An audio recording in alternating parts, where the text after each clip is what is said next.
there really is actually no red lines for Israel, with regards of like what it wants to do.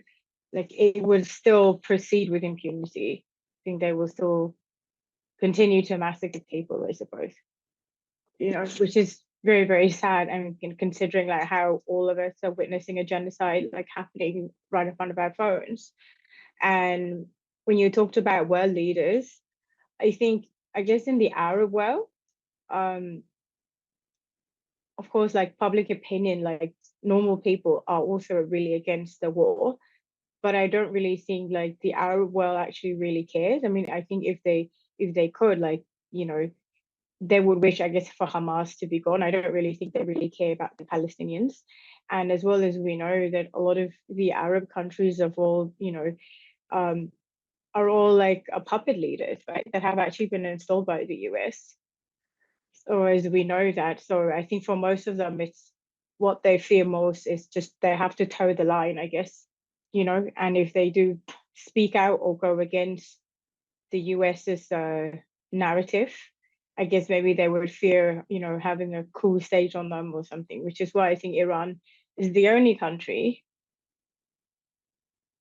in that part of the world that is actually doing something and speaking out against the oppression, and as well as to support the resistance movements that are on the ground.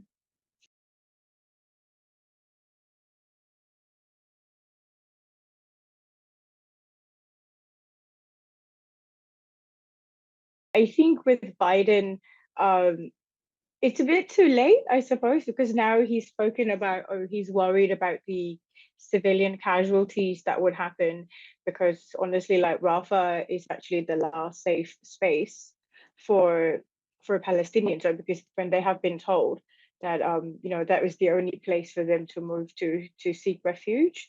So I would say for Biden, yeah, it is a bit too late, but then I guess it is still better now than never.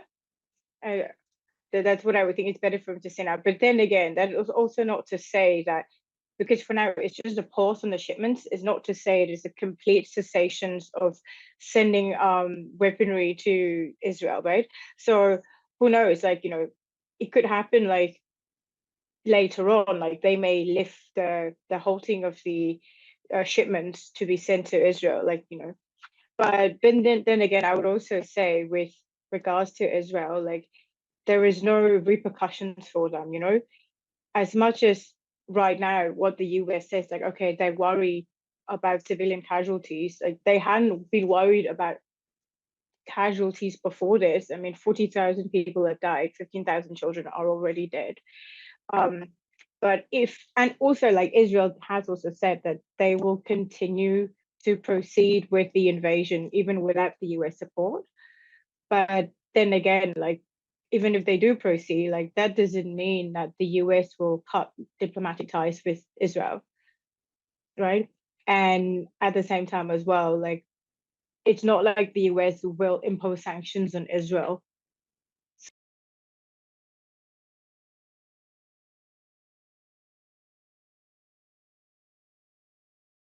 Hay que entender algo muy importante.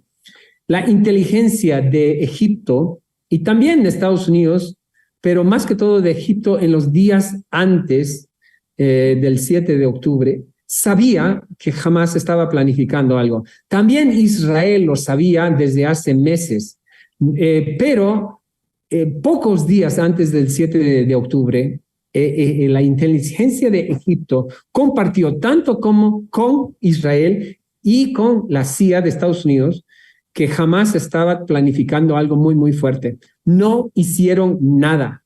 O sea, el hecho de que Hamas pudo invadir y matar en un masacre el 7 de octubre demuestra y que se permitió en alguna forma porque podrían haberlo defendido y no lo hicieron.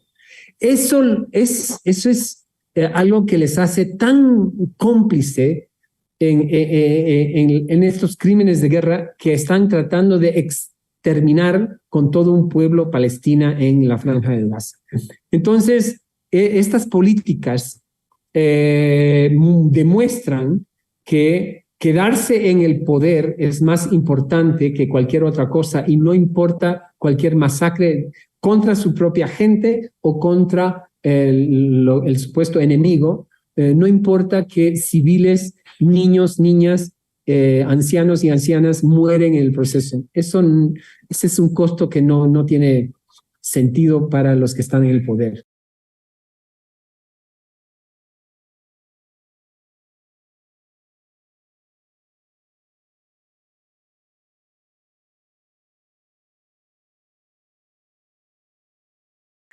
Actualmente lo que estamos viendo ahí es que Estados Unidos está apoyando a Israel para cometer crímenes de lesa humanidad. Unos dicen que es también a nivel de genocida. Entonces, estos crímenes deben ser juzgados, pero Estados Unidos es un imperio y goza de la impunidad igual que su aliado Israel. Entonces, obviamente, Estados Unidos quiere debilitar cualquier país que no es aliado de Estados Unidos porque como imperio siempre quiere que su poder vaya creciendo. Entonces, en términos de la pregunta si es que Estados Unidos busca debilitar, es definitivamente sí, en el caso de Ucrania, Rusia y también en el caso ahora que estamos viendo en el Medio Oriente. Si hablamos en particular, lo que Estados Unidos en Ucrania está haciendo, o sea, no hay duda de que Estados Unidos por muchos años intentó presionar Rusia a través de Ucrania y Rusia se sintió atacado en ese sentido. O sea, el hecho de que OTAN está creciendo, el hecho de que todos estos países están rodeando Rusia, entonces Rusia se sintió amenazado. Ahora, el hecho de que hicieron una guerra contra Ucrania a raíz de esa amenaza es algo que no es justificado.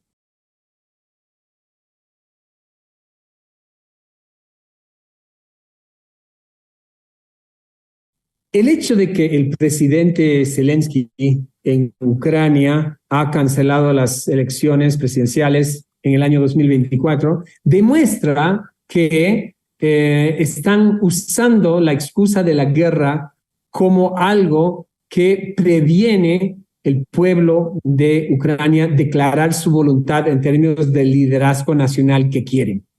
¿Y por qué? ¿Por qué es que un presidente como Zelensky va a querer hacer eso? Bueno, él tiene temor de que un proceso donde el pueblo elija un líder, quizás no le van a elegir a él. Entonces, eso ya se convierte en algo que es más que todo como una dictadura. O sea, si un líder cancela elecciones porque tiene temor de que le van a sacar, obviamente ese es un tipo de autoritarismo que demuestra que no hay respeto a la democracia y no hay respeto a las elecciones. Entonces, más importa una dictadura.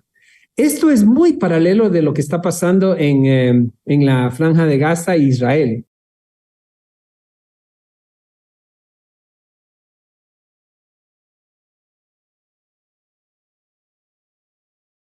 Talking about the Ukraine question, I have this feeling that obviously United States, it doesn't have the money, frankly speaking. It's just printing dollars and giving it, up to what time will you just print dollars and keep funding the entire world? So that's what it has been doing for the past so many years. If you see the tax collection of, I'm just talking about a state of California, the tax collections have dwindled by about more than 50%. The Californian state is in a big debt now. So such individual states are also in debt, and plus United States overall in a big debt, which is causing this entire gamut. But just because they have this power of dollar, which is the funding currency of so many countries, particularly if you see the South American countries and Africa also. And today the problem is that with the withdrawal of QE, the entire dollar has been going back to United States, and these countries are now suffering very badly. I don't see any reason why US will be able to fund Ukraine with the Republicans in the majority in the and in Senate also. I think the last time this Ukraine and Israel's funding was not passed, so it will be very difficult for them to now fund with Trump leading Biden. I think Republicans are in a bit of advantageous position in this respect, and Republicans, I think, don't want a funding of Ukraine. Maybe it's a gift on platter to Russia, and possibly we could move towards the end of the war with Russia occupying certain places of Ukraine, and things could go in a different way than what originally we would have thought.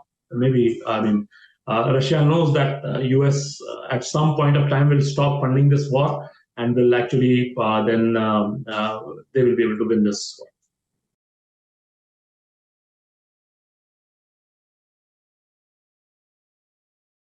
One of the main reasons, I would say, the European economy has lost Russian exports and imports worth about $52 billion. I just read somewhere that the Russian export and import business was $52 billion in 2022, just before the start of the war, and now it's hardly about $1 billion of imports or exports, whatever they are doing from Russia. So a loss of $51 billion, huge amount, and I'm sure they cannot survive such huge amounts when in particular the entire world is in a stage of, I would not say a recession, but the growth has slowed down considerably. So I'm not looking at. So one of the big mistakes is the stoppage of exports and imports to Russia. Possibly, I mean, coming under the pressure of United States. Now, United States has been sending arms and everything to Ukraine, and it still continues its trade and everything with Ukraine. And it has obviously benefited to quite an extent from this, because its companies who are supplying the arms and ammunitions are all getting those orders, and United States is in a much better position in this respect. So it's a game played possibly by United States over Europe, and overall, I think nobody will be winning the entire thing, because even US next year is expected to be in a bit of recession once the rate hike effects actually come into the economy of US.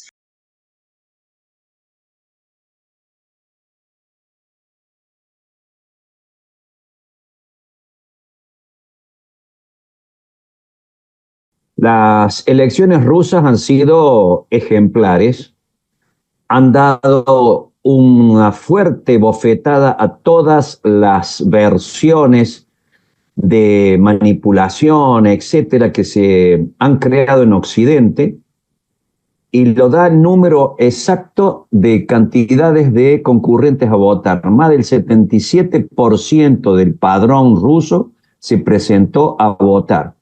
Es la mayor proporción desde la época en que se instaló la democracia en Rusia. Por lo tanto, Putin ha salido fortalecido como un líder claro, concreto y avalado por el 88% de la población, lo cual lo posiciona como un líder importantísimo y que no puede ser ya ninguneado por ninguno de los medios de comunicación o los políticos occidentales.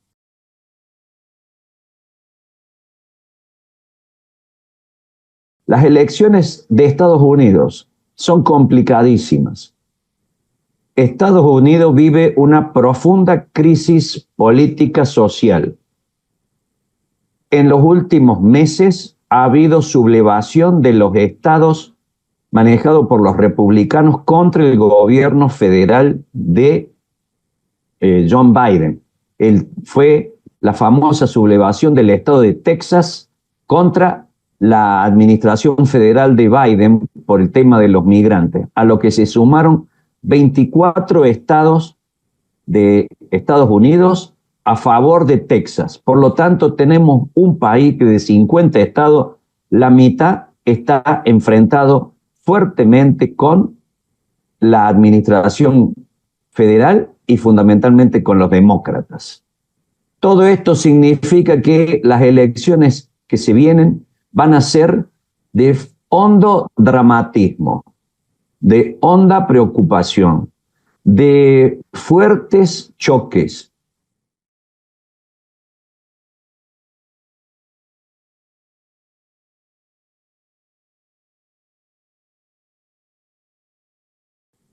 Los migrantes son un caso muy particular. Las migraciones son en general gente desesperada que huye de un escenario horrible del país al cual están huyendo para alcanzar el sueño americano. Esa es la idea general. Pero una vez que pasan la frontera e ingresan a Estados Unidos, intentan olvidar su pasado, de dónde provenían. En general, la sociología de las corrientes migratorias demuestran eso permanentemente y hace que el migrante se transforme en un personaje conservador, muy ligado a las corrientes conservadoras del país al que han ido y repudian hasta sus propios paisanos del país de donde provenían. Entonces, allí se entiende por qué hay un alto índice de votantes hispanos para el señor Donald Trump. Y entre los votantes de origen racial anglo, americano, blanco, protestante, también tiene una fuerte presencia allí el trumpismo, porque consideran que la apertura que se ha hecho a las migraciones le ha puesto en serio riesgo su capacidad de ser la primera mayoría importante. Ahora han pasado a ser una minoría más, diríamos, dentro del contexto de habitantes de Estados Unidos. Y esto se ha visto reflejado en los últimos años y más desde que asumió Donald Trump.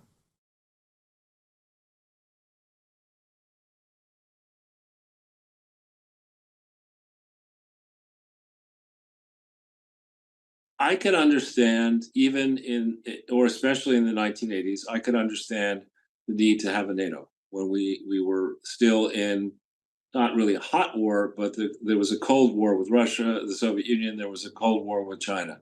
So I could understand why we might want that alliance back then.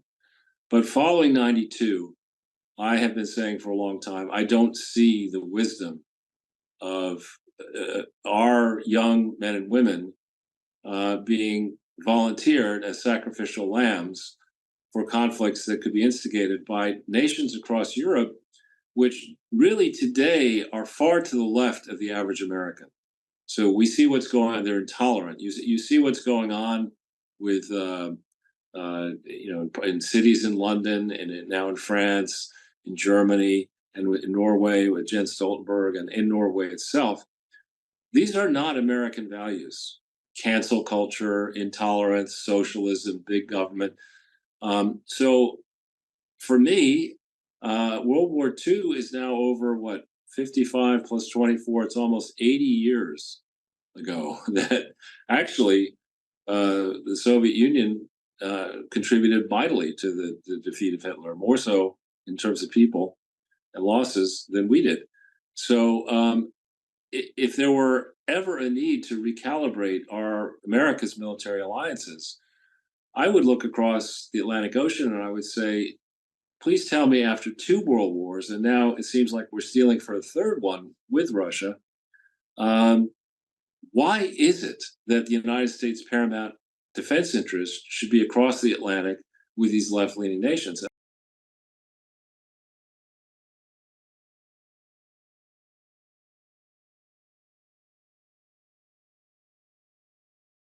I don't speak for all Americans or any Americans, but I think that my knowledge as a 68-year-old person about how Americans feel, we're not a warlike country.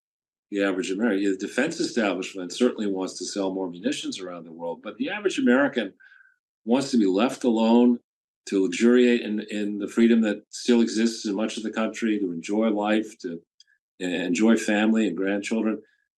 So these people who are just worshiping at the altar of perpetual war need to be turfed out of office, which is what this election is all about.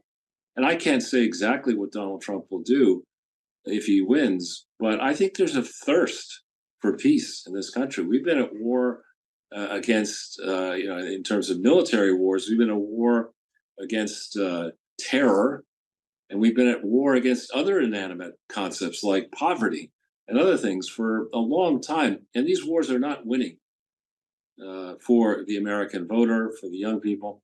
And I think there's a big interest in changing all of that. So NATO is, I think, anachronistic. And one needs to remember, for the fact that it's a big alliance, the bulk of the fighting is actually done by the United States and Canada and the UK. And maybe, I forget if Australia is in NATO or not, but it's not, it is not a deep, equally supported military machine. It's the United States taking the lead. And yes, there have been casualties of other nationalities in it, but in terms of air hours flown by plane and other battle statistics, it's the US, it's the UK, Canada, and as I mentioned, some other nations. And I think it's time to rethink all of that.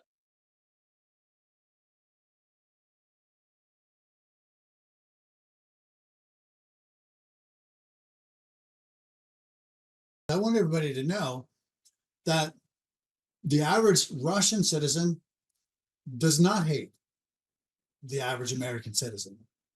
In fact, I don't see any evidence of even the average government official hating the average American citizen. I don't see it. Now I can believe what I've been told, or I can believe my own eyes. I'm going to prefer to believe my own eyes. And I'm hoping that at one point or another, that Americans start doing the same. But you have to understand, everybody's in the same boat. Everybody works hard every day.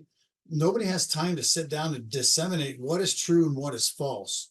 And over the years, over the decades, the generations, we've trusted the same news stations, and the same news stations these days are lying to us about everything.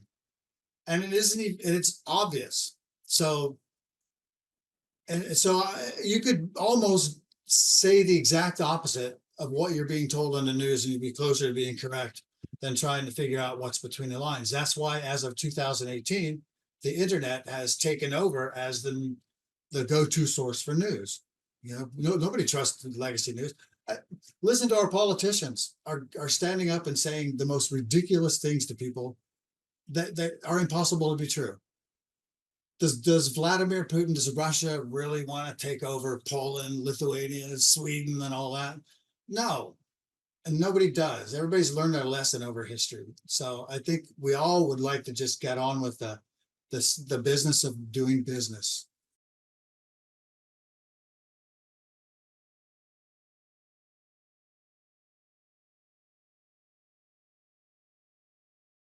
You have to remember, first of all, selling Vladimir Putin as a bad guy was an easy sale to the American people, because we all grew up with the Cold War, and we were all brainwashed into believing that all Russians were 6'8", blonde, and hated and wanted to kill Americans. That's how we thought. And I couldn't wait personally to get into the military to kill Russians. That's what I wanted. And until I met Russians, and then I realized that was ridiculous. And I did, but having been a military person, I often wonder, I mean, I think everybody in the United States today wonders the same thing after watching the Tucker Carlson interview. I assume you saw that.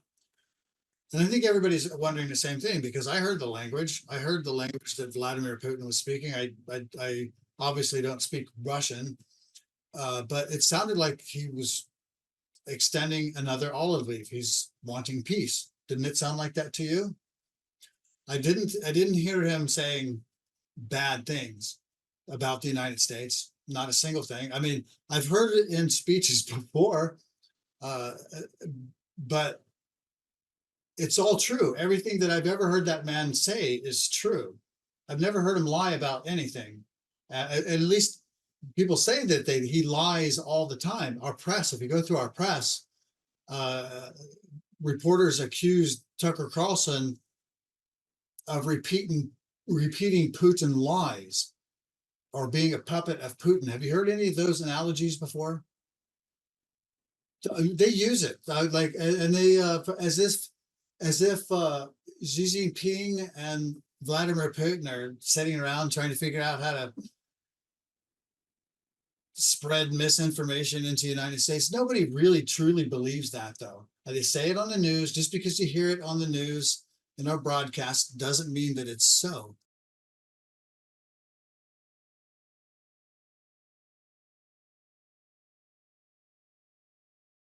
If you look at the history of scandal in the United States, financial scandal, sex scandal, et cetera, let's remember that the media is overwhelmingly on the Democratic side. So that it is a scandal to the extent to which the legacy media makes it a scandal and focuses on it. And I think they're going to do this in a careful way that does not hurt the Democrats very much. So I don't actually think this will make that much difference. And you have to add to this, and this is a bigger question about how our elections are run, is that to a great extent, in my opinion, the election system in the United States is corrupt and unreliable, and that is skewed in favor of the Democrats through any number of means, whether it's mail-in balloting or ballot harvesting or the manipulation of the media and the social media, as we saw in an article about the 2020 election called Managing Democracy. So I just don't think that this will make that much difference in a system that is already so thoroughly compromised, both in terms not only the media and online media culture, but the conduct of our elections. That this is, frankly, a drop in the bucket, in my opinion. Nobody is ever responsible for any disaster in the United States, particularly when it comes to foreign and military policy. For example, look at Afghanistan, look at Iraq, look at any number of other issues that have gone very badly for U.S. policy. Have the people behind those policies ever been held accountable for them? Of course not. It's been said American policy has no rear view mirror. We never look back on the disasters that we've caused, and the people responsible, many of whom profited, by the way, by these disasters, are never held accountable for this either. And the short answer is really nobody. I mean, even Trump, who is obviously an outsider, at least is understood to be an outsider, a critic of the American establishment, he makes a point of saying how strongly supportive he is of Israel, and it probably would follow down the same road if by some, I think, very unlikely circumstance, he became president again. I don't know what he would do with Ukraine, but I think that we have to keep in mind that both of these disasters are likely to play themselves out well before the November election. So, and that's why I think we're also seeing this little boomlet for Nikki Haley in the Republican Party, where the Republican side of the establishment is trying to push her as the anti-Trump, somebody who can be like, Lindsey Graham and John McCain in a skirt, that will follow the same militant policies that the establishment wants, that are not that different from those of the Biden administration.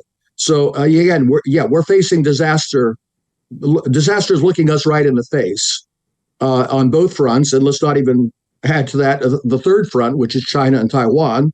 So there's that disaster looming as well. And I don't see any ability of the American establishment to change course. But whatever disaster occurs, nobody will be held accountable.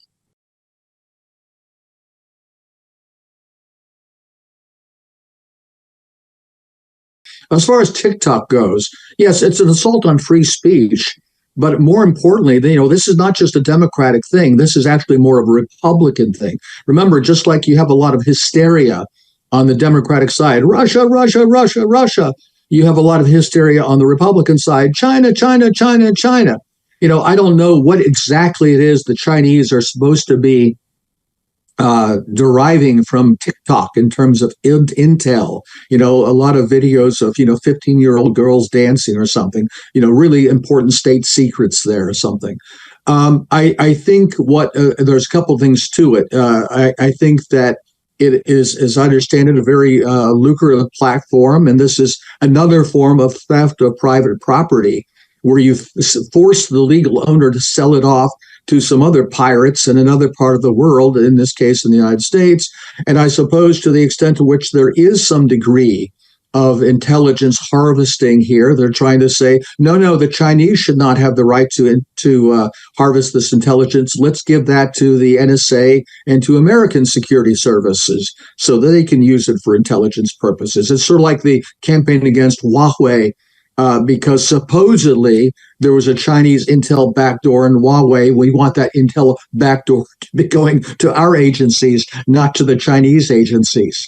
So there are a couple different layers to this, but I think these are both markers on the downward slope of what is supposed to be a rule of law state system that has global ramifications.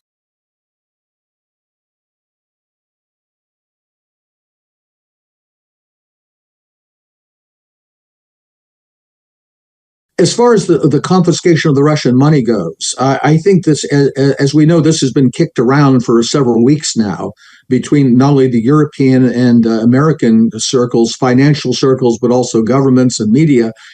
And there's been a lot of pushback from the financial community because they understand how devastating this would be to the global financial system and especially to the US dollar and the American-based financial system if it's clear that anybody puts their money in American banks can have it confiscated for political reasons. I think the decision had been made some time ago that they're going to do this, and what they wanted in this legislation is some kind of cover of legality where they can say, oh, no, this is all totally legal. Legislation has been passed to facilitate this. So this is just window dressing for what is a screaming act of illegality. That we can anticipate now. And I think that some of the financial concerns that this could have a negative impact on the global financial system and on the US dollar are very well placed. We'll have to see how it plays out.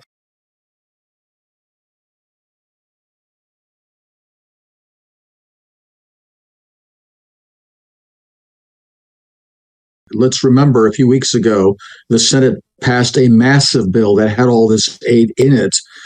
For Ukraine, for Taiwan, for Israel, and so forth. I think they even put a little border security money in, which did not, as far as I know, get passed by the House. And supposedly the Republican leadership in the House objected to that bill because it did not do enough for border security, and they didn't want to pass one big, massive bill. So what happens now is that the House under Mike Johnson divided up into several different bills, pass them separately, which will now go to the Senate. And of course, the Senate will pass these bills. The only difference was in what form the package was legislatively, and the fact that, ironically, as far as I know, there was nothing passed for border security in the House. So this is total capitulation to the Biden administration and to the Senate by the House Republican leadership, by Mike Johnson.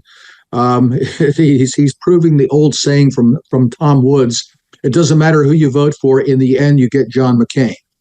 And so he supposedly went to a classified briefing and they told him why Ukraine needs this money and why killing Russians is good.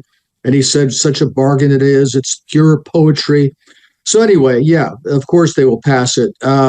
In effect now, Mike Johnson represents the Uni Party. He represents the Democrats as much or more than the Republicans. More Republicans voted against the Ukraine aid than voted for it. There were 37 Democrats who voted against the Israel aid. Not a single Democrat voted against the Ukraine aid. There were 21 Republicans who voted against both. Now we'll see. There will be an effort to remove Mike Johnson, but I don't think it will succeed because Hakeem Jeffries, the Democratic leader, has made it clear that Democrats will then now vote to support keeping Mike Johnson in the speaker's chair because he's done such a good job for them on this Ukraine aid. So we'll see. I think that is likely to happen. Will it help Ukraine? No, it won't help Ukraine at all.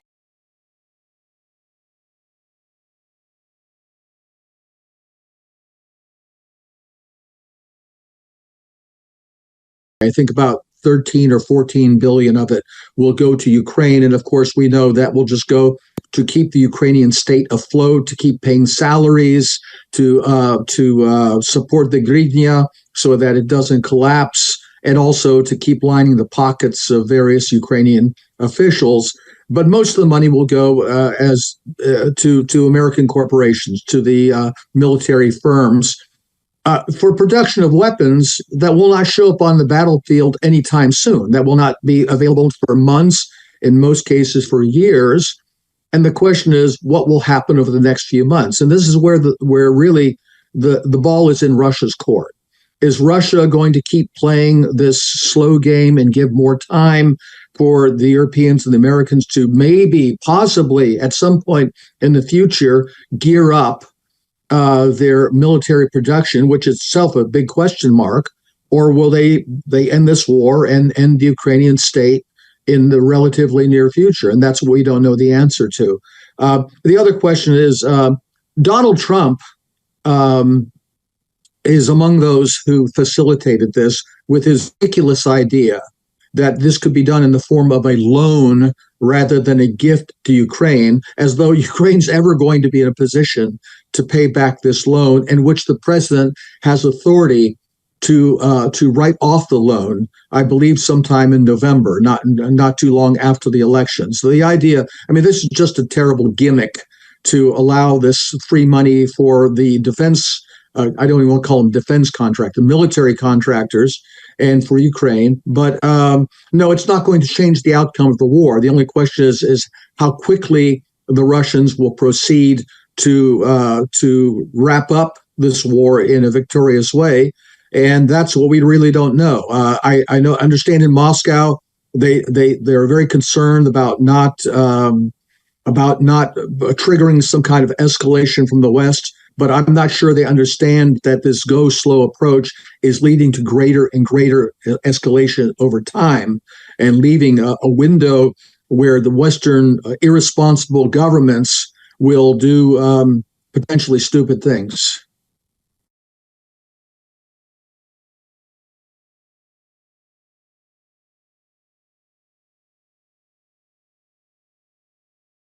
In fact, I think so. In the military side, they don't adhere the way to destroy the Russian economy. So I think game over. Now it's just about narrative. And I think what they are trying to do now is to pass the ball per se to the European. But the Europeans have no money, have no material, they're just narrative. And they have embarked in the same boat. And now they can explain to the people that it was just a bad move, that it was just a bad project. They invest a lot of money, a lot of resources. And what we see right now in Europe, especially with the farmer, for example, there is a lot of people start to understand that the situation will not good and will not good in the future. So the Americans want to take off as soon as possible of the project Ukraine. I think it's what I think. Now it's just about narrative. For example, in the States, even the people are starting to leave the project. For example, I don't remember it's the Senate or the Congress, but the Republican spokesman of the Senate will leave in November, just before the election. So they know that it was a bad project, that they put a lot of money. So now is the quickly they go out of the project, the quickly the people will, especially in the US, will forget about it because they will focus on the election. I think at first the idea was to continue the longest possible, but I think apparently the Russians make a lot of progress on the battlefront. So I don't think it will stand until November.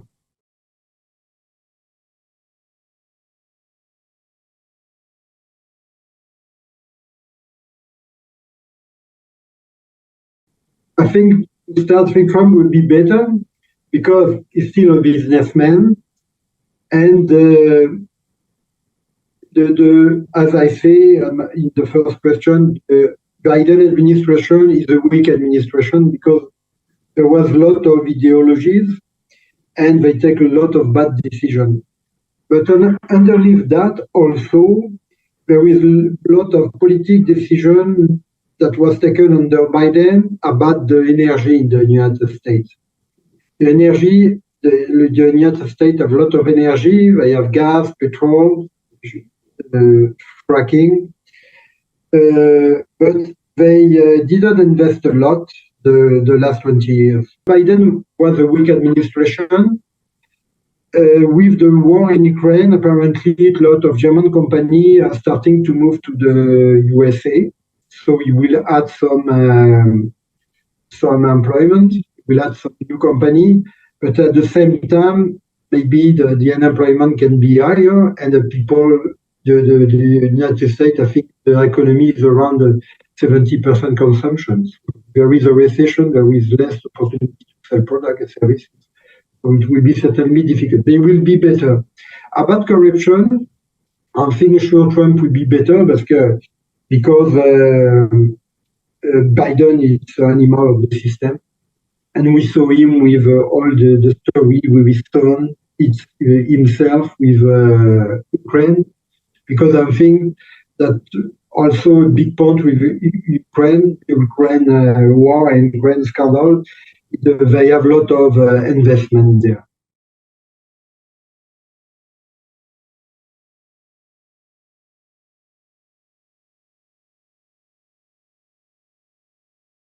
So Macron was just a narrative because France can send people there. French people will not want, and I think French don't have any resources to go to war. And Germany even less. And if I take, for example, England is a special case because they were very aggressive with the project Ukraine, but they are not part of the EU anymore. So it's strange. So they can bark, but at the end, they will do nothing, I think so. They don't have the military to. So for me, that's the case for the first question. And the economic part is that I think that pretty soon the US will be in recession officially. I think the markets there, because I still follow the market because I was living in Canada, I don't think that the economy is so good. But all the information that we have, the narrative is about the stock. So, the stock and some big company, and they make money, the action goes up. But at the end, the real economy is weak. And they start to cut off employment. So I think in a couple of months, things should start to be bad. And I don't know why, but if I take a look at the history before an election, usually you have something bad that happened in the economy in the United States. It was the case between the change with Bush and Obama, and after Obama and Trump. So usually you have some cycle, very quick cycle. So I will presume that before the summer, there will be some problem with the economic in the state. They know it. So it will be even more difficult to explain to people that they have to send money to Ukraine. I think they decide to simply stop.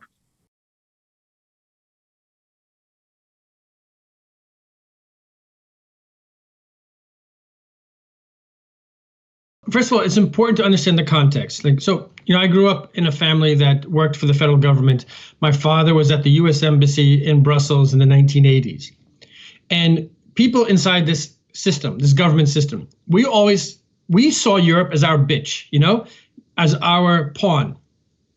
And we never liked the idea that Europe could be independent. No, we do not like this idea. And what happens is, starting in the 1990s, 2000s, right? So after the Cold War ended, Europe becomes stronger and independent. And Europe becomes close with Russia. And we really don't like this. Our establishment doesn't like this at all. We don't like this at all. We had worked, don't forget, during the Cold War, we worked very hard to keep Europe separate from the Soviet Union, from Russia, right? And now in the post-Cold War world, it turns out that Europe and Russia are getting together, building very close relations, very warm relations. And we're very angry, and we have to stop this. We have to stop it, right? Especially in energy, because the energy market is huge. And now, okay, fast forward to 2022, we have all these energy sanctions against Russia, right? And now who's benefiting? So here we are. So who benefits now? Who is selling gas to Europe? The US, right? We have pushed Russia out of the gas market, this extremely profitable gas market. And now we're selling them our gas. Now here's where it gets very interesting. American gas is about 3 times more expensive than Russian gas. I'm not sure exactly, but roughly, let's say it's roughly 3 times, maybe 4 times more. So America is selling very expensive gas to Europe, whereas before Europe had cheap gas, and that's why Europe was so prosperous after the Cold War, because it had cheap Russian gas. And now this is a great situation for America, because we're selling them very expensive American gas, selling to Europe, and now their economy, their industrial base is getting weaker and weaker. So of course, a weaker Europe is easy for us to control, which is our ultimate goal. We all, again, going back to the Cold War, we always saw Europe as our bitch, but our bitch. And we wanted to stay that way. And so that we can use this as an asset. So Europe is our asset, our pawn, that we can use in relations, in confrontations, not merely relations, but in confrontations with Russia, the Middle East, and of course, China. So now the job of Europe is to shut up and do what you're told. Just shut up, do what you're told.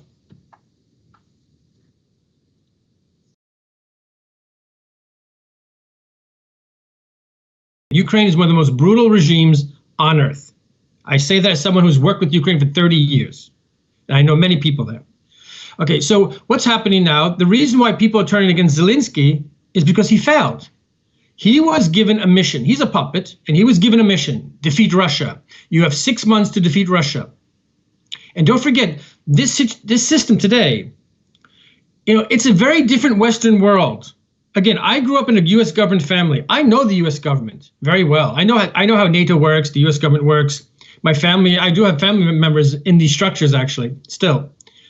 And I'm very sad to say this, but the situation with the government today in America, it reminds me of like an organized crime family. And we do say that. We say the Biden crime family. This is what we say in America.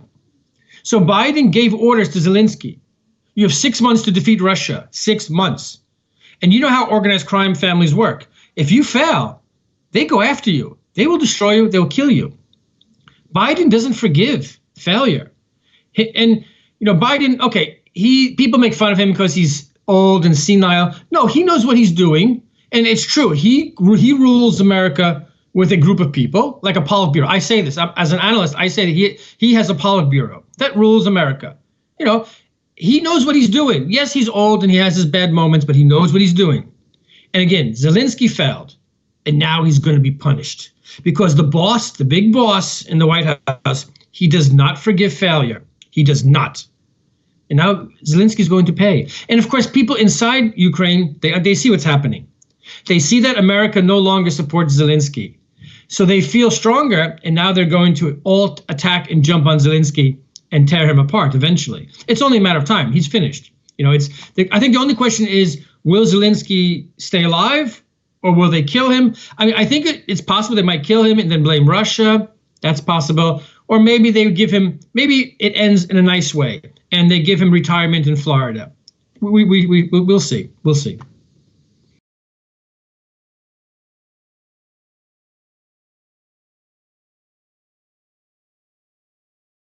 Hombre, Estados Unidos es la primera potencia del mundo y, por tanto, Estados Unidos es protagonista en gran parte de todos los conflictos, por diferentes papeles. Uno, si vamos a Sudamérica, Hispanoamérica, Estados Unidos desde el pasado ha intentado tener un dominio político e ideológico sobre el continente, incluso con discurso antihispanista, que es lo que nos afecta en la historia cultural de España, porque el hispanismo unifica a los países hispanoamericanos frente a la hegemonía sajona un poco de Estados Unidos. Con respecto a otras zonas, como puede ser el Próximo Oriente, Estados Unidos tiene un gran protagonismo porque el desarrollo de su economía hasta este momento necesita de los recursos de materias primas, materiales raros y especialmente energéticos como el petróleo. Ahora están cambiando las cosas, pero esa necesidad de una zona estable y una zona que mantenga unas relaciones estrechas con Estados Unidos, pues Estados Unidos va a potenciar el que haya regímenes que sean amigos o regímenes incluso que sean opuestos a sus pueblos, siempre que mantengan una economía con buenas relaciones con Estados Unidos. O sea, cada zona del mundo tiene unas características e importancia para Estados Unidos, porque Estados Unidos es la primera potencia y necesita mercados, necesita recursos y, por tanto, nada sucede en el mundo sin que a Estados Unidos no tenga una opinión sobre ello, ¿no? En Europa sería lo mismo, ¿no?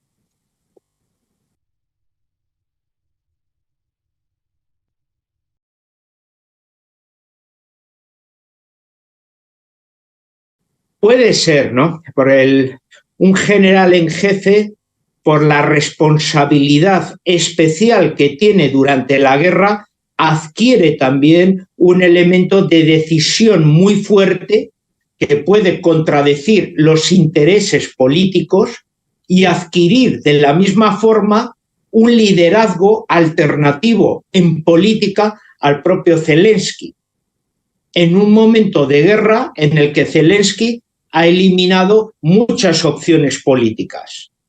Entonces, el líder, ante la ausencia de otras opciones políticas críticas o contrarias a Zelensky, el comandante en jefe del ejército, que tiene esa independencia, esa autonomía, ese poder decisorio, pues se articula como una especie de nuevo Napoleón que puede alterar la situación política, ¿no? Son esas soluciones que los historiadores llamamos napoleónicas, muchas veces para intentar arreglar un asunto político. No quiero decir que se dé igual en este momento, pero sí que igual segmentos contrarios a Zelensky están dispuestos a desfilar o a utilizar como ariete al general en jefe para derribar el gobierno de Zelensky, ¿no? Puede haber ahí una unión de fuerzas críticas.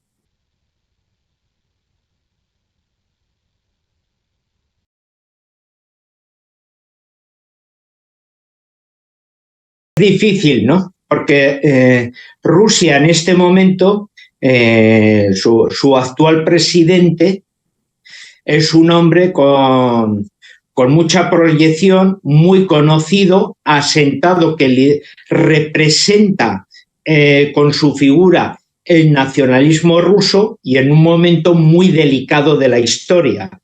Por tanto, otras fuerzas políticas están como muy a la sombra. Otra cuestión es que el sistema electoral ruso es más similar o parecido al europeo, que es con el que me siento yo igual más cercano, porque los partidos políticos representan la pluralidad de la sociedad. Mientras que en Estados Unidos es muy difícil, es imposible obtener un resultado fuera de los dos partidos.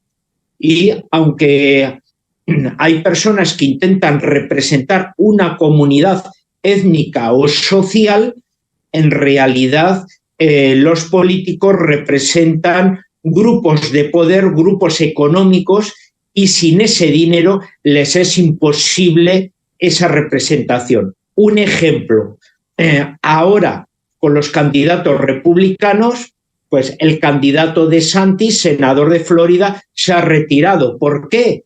Pues porque no tiene dinero para la campaña. Entonces, bueno, dentro de 4 años me volveré a presentar. Ahora con Trump es imposible. O sea, en Estados Unidos el dinero decide quién puede presentarse o no.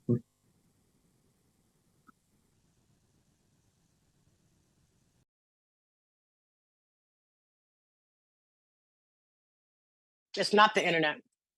It's not social media. It's one app. One app that they could not lie to us on, prop us on, because they didn't control it. It's because it's TikTok. Only reason why is because of TikTok. That's the only reason we know the truth, TikTok. So when it gets written down in history, it's not going to be internet told us the truth. It's not social media told us the truth. It's one app that China owned, and America could not lie to us on that app because they couldn't control it. The same thing about Instagram. They can lie to us on there, they control it. They can lie to us on YouTube, they control it. We would never know the truth. So TikTok came, they can't control it, and all their fucking CIA secrets came out. Stuff we were never, the American public, TikTok is being banned. I think we have like 5 more months on it. They consider TikTok a threat to national security. TikTok, it's TikTok. It's not any other app. No other app gets the credit. It's only one app. Because they could not skew the narrative. They could not lie to us. We did not know we'd been lied to our whole lives. We didn't know that. I didn't know that. So now the American public, now it's a protest, and that's why they're trying to suppress it. Because what Palestine means, it's not, there's so many other places that are being colonized. There's so many other genocides. Like look at Congo, Sudan, the list goes on and on. But the main significance is about Palestine is that was like the catalyst. You know what I mean? Like, you know, if there's like a serial killer and they kill a bunch of people and they get away with it, and then that one girl escapes and she tells everyone about, you know what I mean? And then that opens the investigation for all the other people he's killed. That's kind of what Palestine is. It's like they were just a catalyst, but it's not like their genocide is more important than the genocide in Congo, or more important than, you know what I mean, any other genocide. It's just they were the catalyst to open our eyes because they had phones and they had TikTok. You know what I mean? And they were able to tell our story. And then, yeah, so it's always been Western media and lie to us, Western media, propaganda.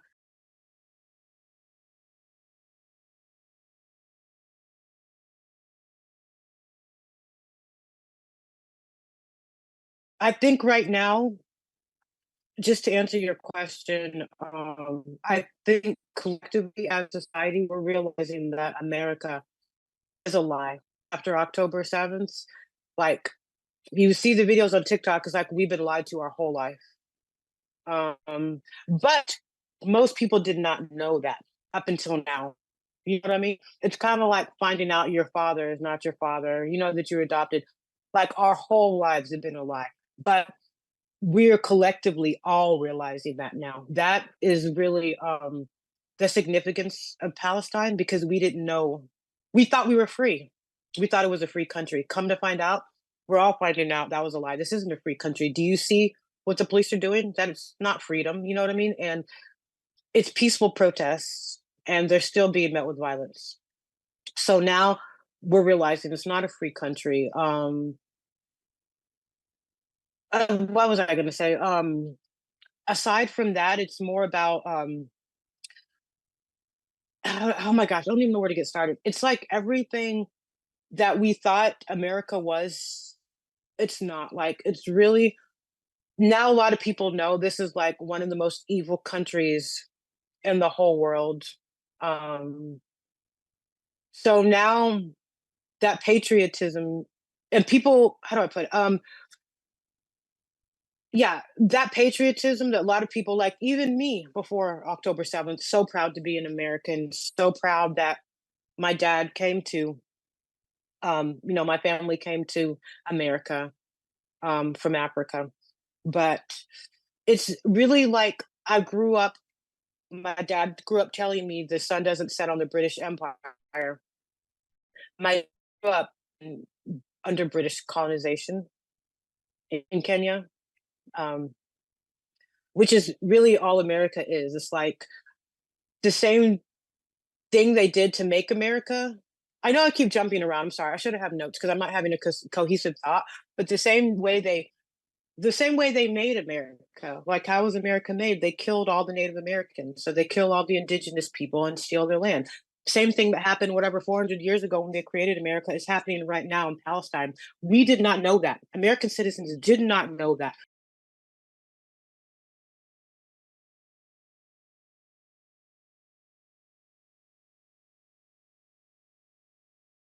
If you go back and look at his old campaign speeches, he used to be a senator for a long time. He's a career politician. And we have a lot of Christian Zionists. He's a big, big, big Zionist. He's the one that's signing off all the weapons. But technically, you have to understand that he doesn't really have power. He's just a figurehead. Do you know what I mean? Anyone who tries to go against the Jewish people, when I say Jewish people, it's AIPAC. That's the largest Jewish lobby in America. So when I say the Jewish people, he's scared to go against AIPAC. Obama even wrote about this in his book about AIPAC. We all know about AIPAC now. AIPAC is who runs this country. So Biden doesn't really have power. Congress doesn't have power. AIPAC has the power. AIPAC runs this country. Congress, Biden, he's just a puppet, like to make it look good. Do you know what I mean? He doesn't have the power. He's just a figurehead. He doesn't have the power. Trump doesn't have power. Congress, they don't have power. They're not running anything. They just have to go along. You know what I mean? And if they try to oppose it, they're going to kill him.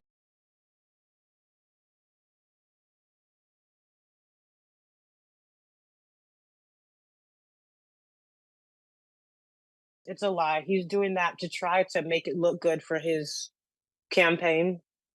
I think everyone knows he's not going to win, but yeah, it's a lie. He's trying to make it look good for his campaign because you have to understand we have TikTok.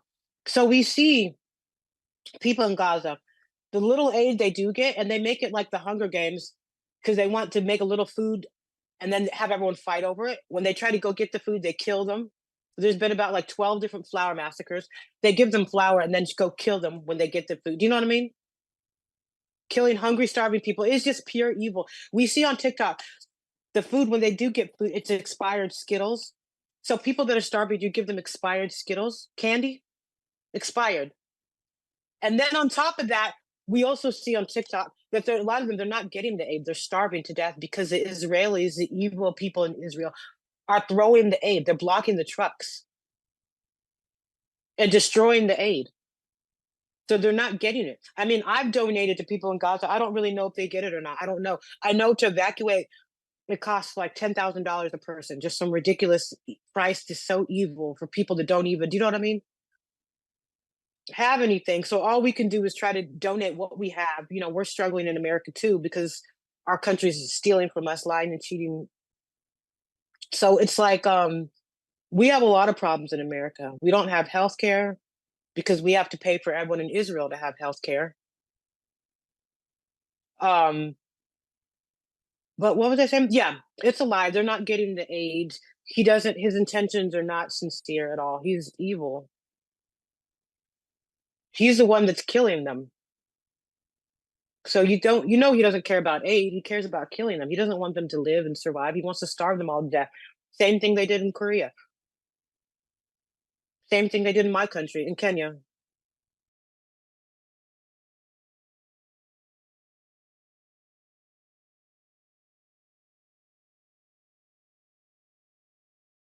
The U.S. is an empire, and it's a very bloodthirsty empire.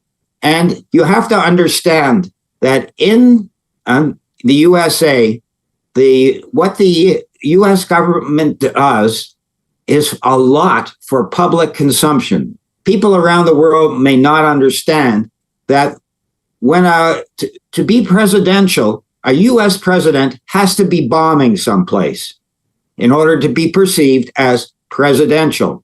There's nothing that sells more on TV and in the media in the US than a war that where there's a video of buildings going down, cars being wrecked, dead bodies on the street, especially if those dead bodies are of people of color. So this is an election year, and Biden would like to get himself reelected. So he's trying to appear presidential. That means being bloodthirsty,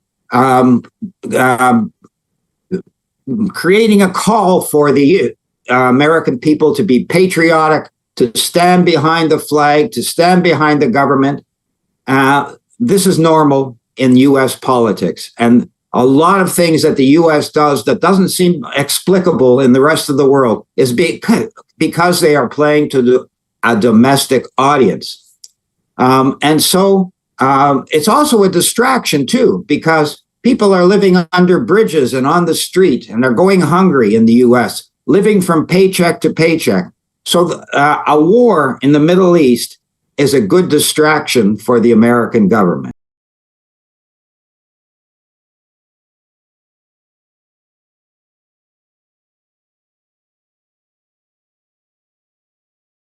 It's a situation in which there's no one with any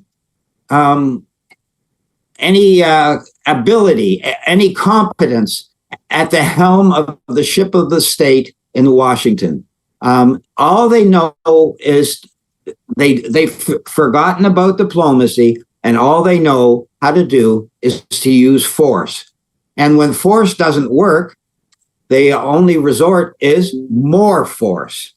And this is the simple-minded plan of a man who's clearly demented, sitting in the Oval Office in Washington. It's an empire that has no plan. Plan A is the use of force, and Plan B is also the use of force.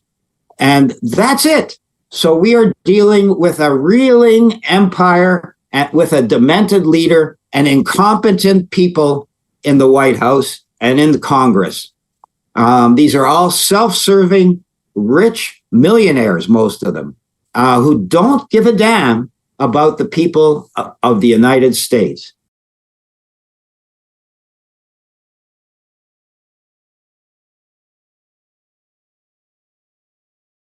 It will be including Hezbollah, Yemen, the coordinated thing. It's going to be big. It won't be a small thing like last time Iran did by informing everybody in advance things. This won't be like that, this one.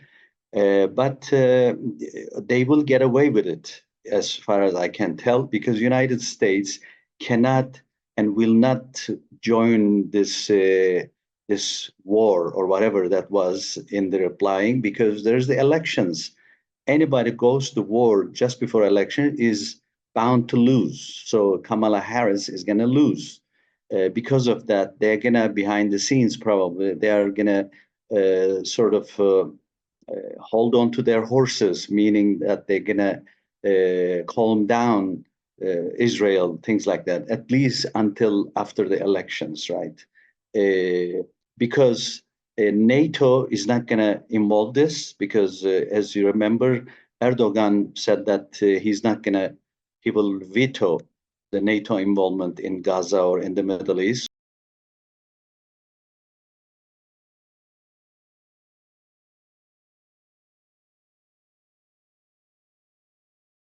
UK is in civil war at this point. As a matter of fact, today I read Elon Musk on X. He said there is a big civil war going on in England, and then the British Prime Minister got really angry, so they are sort of fighting over the social media about that. But Elon Musk realize that there is a civil war in England and also in Germany, the most supporting country in Europe. Germany today, I read again, interestingly, president of German federal state of Thuringia requested that they should establish a European defense force, including Russia. How interesting is that? You know, the European defense force, like European NATO, which should include NATO. And this is one of the federal states of Germany. And France, yes, they are now having a good time with the Olympics, but as soon as Olympics ends, I expect big problems in Paris or in France too, just like it is happening in England. So because of all these internal issues, Europe is not going to involve too radically, right? So my answer is yes, Iran is arranging definitely something because United Nations Constitution gives that right to Iran or any other country which was attacked in their soil, right? But the NATO, I don't expect a big involvement from United States, things like that. So it will be a big attack, but repercussions are not going to be that big.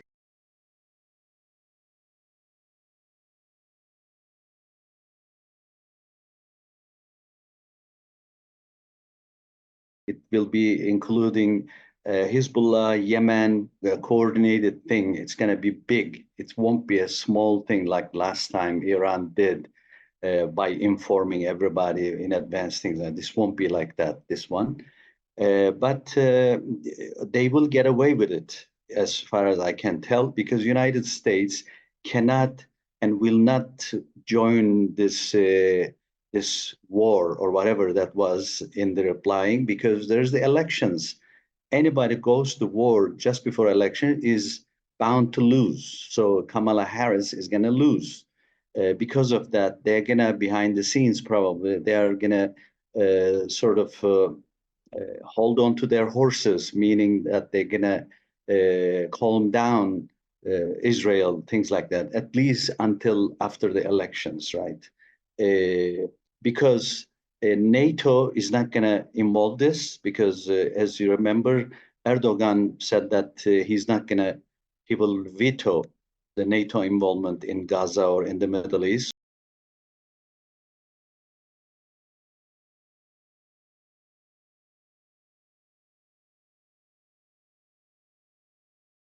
The effect of these people are very, very shallow, very shallow. When the voting comes, people think other issues, and it will be the same this time.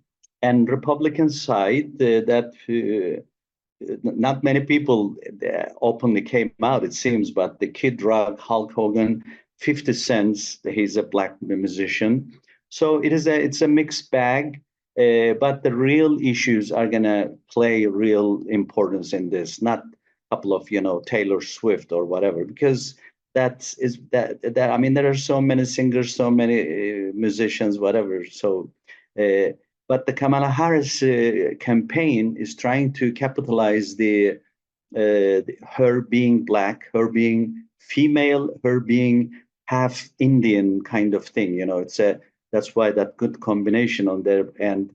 They are trying to push more democratically oriented people, the young Z generation, millennials they call, so they can go and vote for this. With very nice women, young, and then she's black, minority kind of thing. So they're trying to push for that direction, because for the establishment, who Kamala Harris doesn't really matter, because whoever is deciding behind the scenes, they are deciding anyway.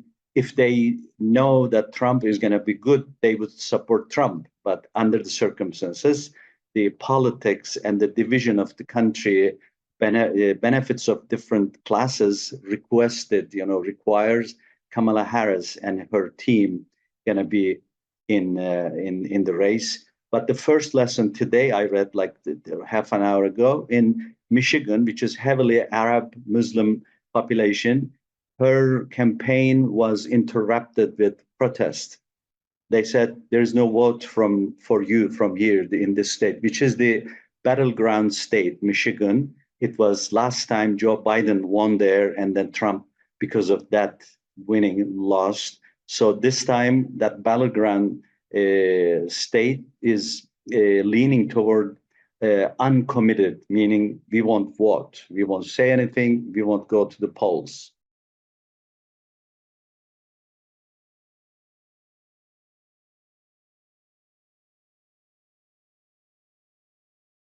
There is an amazing parallels between the United States and Turkey in terms of this political side taking.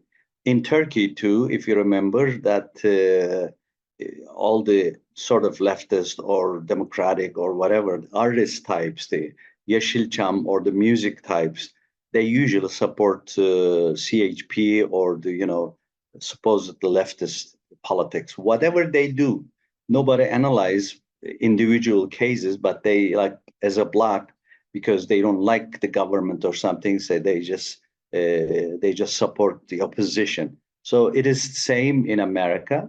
Hollywood or the artists or the musicians crowd usually supports, because they are urban people, urban. They live in Los Angeles, New York City. So the urban population in America always supports Democratic Party, all the city people in general. And as opposed to rural population, the redneck America, as they say, to belittle them, right? Redneck. They support Republican Party. And I did a little research. It's a very, very long list. The singers and actors, actresses supporting Kamala Harris. The Ariana Grande, Barbara Streisand, Christy Brinkley, George Clooney, Jessica Alba, John Legend, Rosie O'Donnell. These are like LGBT related personality, this one especially. Spike Lee is black.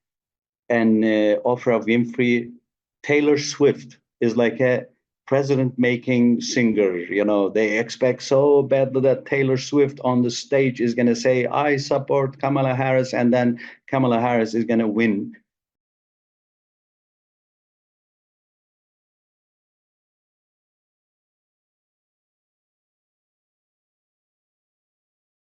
The effect of these people are very, very shallow, very shallow. When the voting comes, people think other issues, and it will be the same this time.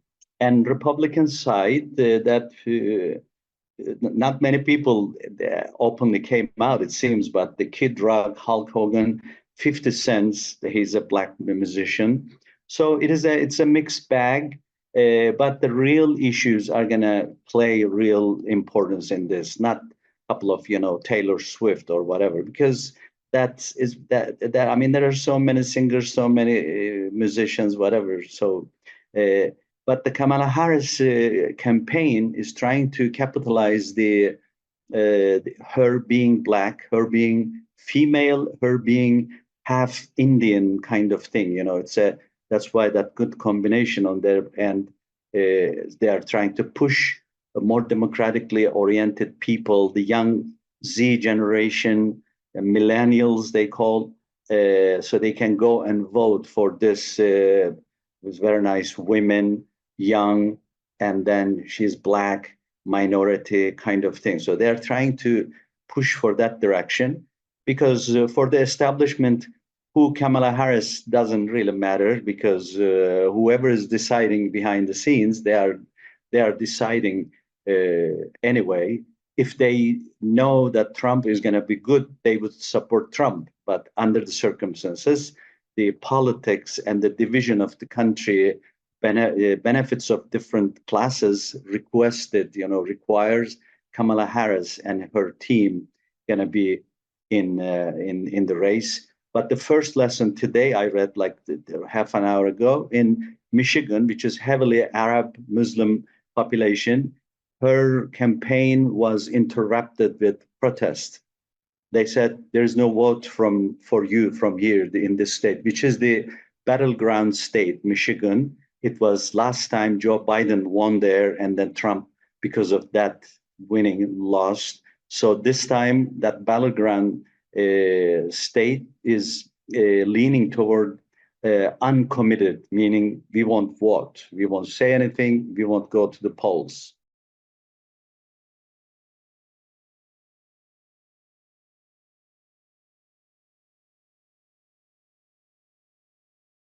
The effect of these people are very, very shallow, very shallow. When the voting comes, people think other issues, and it will be the same this time.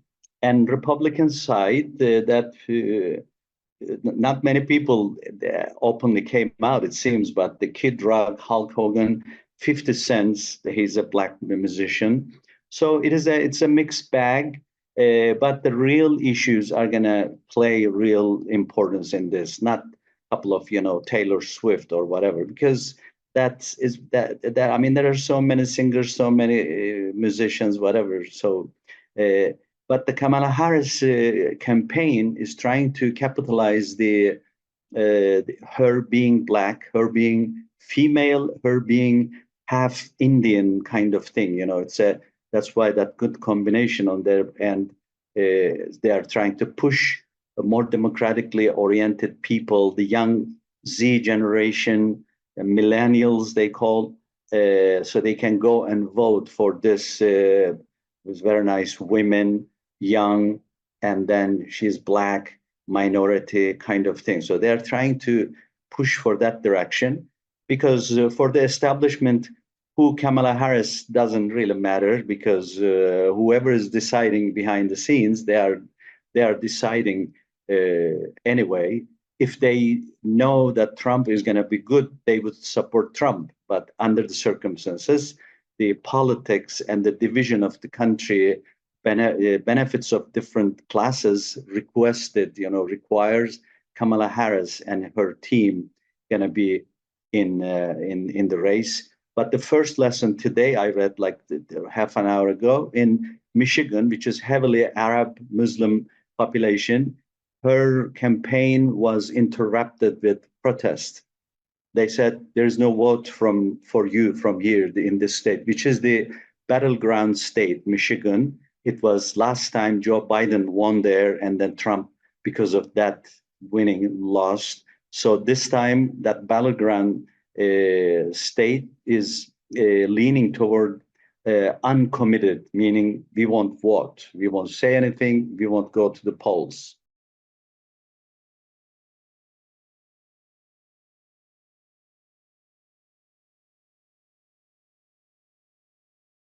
There is an amazing parallels between the United States and Turkey in terms of this political side taking. In Turkey too, if you remember that all the sort of leftist or democratic or whatever artist types, the Yeşilçam or the music types, they usually support CHP or the supposed leftist politics. Whatever they do, nobody analyze individual cases, but they like as a bloc, because they don't like the government or something, so they just support the opposition. So it is the same in America. Hollywood or the artists or the musicians crowd usually supports, because they are urban people, urban. They live in Los Angeles, New York City. So the urban population in America always supports Democratic Party, all the city people in general. And as opposed to rural population, the redneck America, as they say, to belittle them, right? Redneck. They support Republican Party. And I did a little research. It's a very, very long list. The singers and actors, actresses supporting Kamala Harris. The Ariana Grande, Barbara Streisand, Christy Brinkley, George Clooney, Jessica Alba, John Legend, Rosie O'Donnell. These are like LGBT related personality, this one especially. Spike Lee is black. And Oprah Winfrey. Taylor Swift is like a president-making singer. You know, they expect so badly that Taylor Swift on the stage is going to say, I support Kamala Harris, and then Kamala Harris is going to win.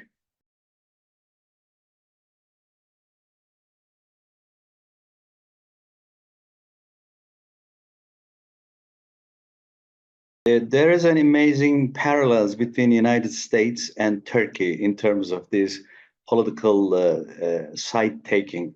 In Turkey too, if you remember that all the sort of leftist or democratic or whatever artist types, the Yeşilçam or the music types, they usually support CHP or the, you know, supposed leftist politics. Whatever they do, nobody analyze individual cases, but they, like as a bloc, because they don't like the government or something, so they just support the opposition. So it is the same in America.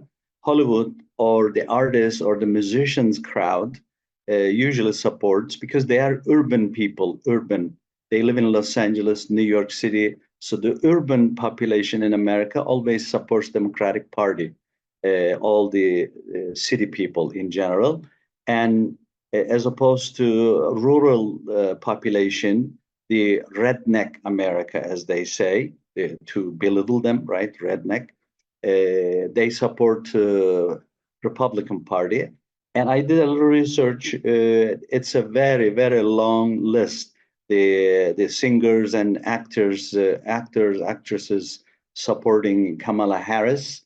The Ariana Grande, Barbara Streisand, Christy Brinkley, George Clooney, Jessica Alba, John Legend, Rosie O'Donnell. These are like LGBT related personality, this one especially. Spike Lee is black. And Oprah Winfrey. Taylor Swift is like a president-making singer. You know, they expect so badly that Taylor Swift on the stage is going to say, I support Kamala Harris, and then Kamala Harris is going to win.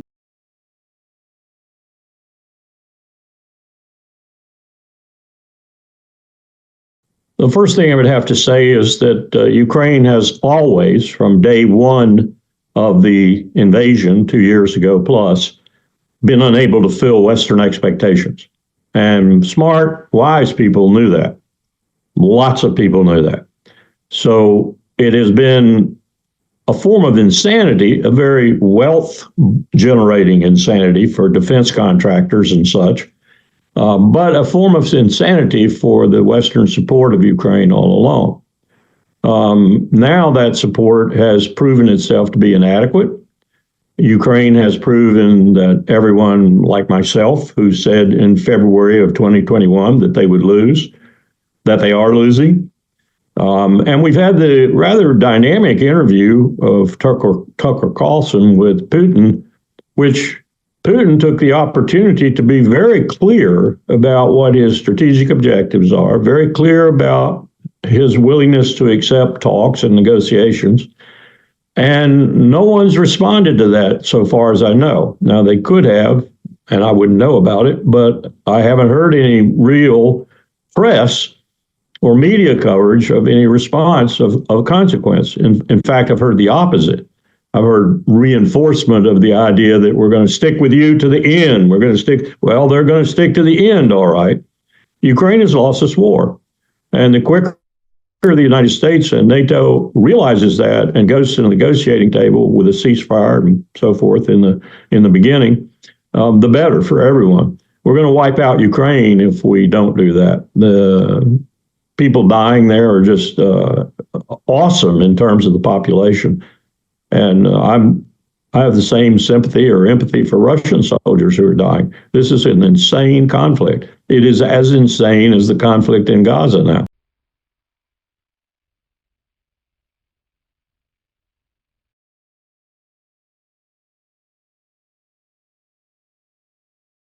I think the former military commander in Ukraine, who was dismissed, if you will, had a smile on his face when he was dismissed because he knows he's more popular in the polls than Zelensky.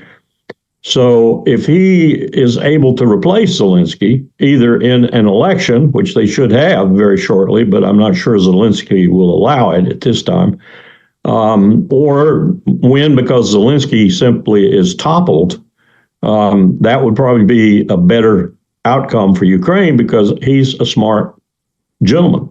And I suspect he would go the route that Putin has suggested in terms of negotiations, and he'd end the conflict. Could he rebuild Ukraine at that time? Well, that's going to be a real task because, as everyone knows who knows Ukraine, it was one of the most corrupt countries in the world before this all started. That corruption hasn't gone anywhere. A lot of bravery on young people's part has been exhibited, but the corruption hadn't gone anywhere.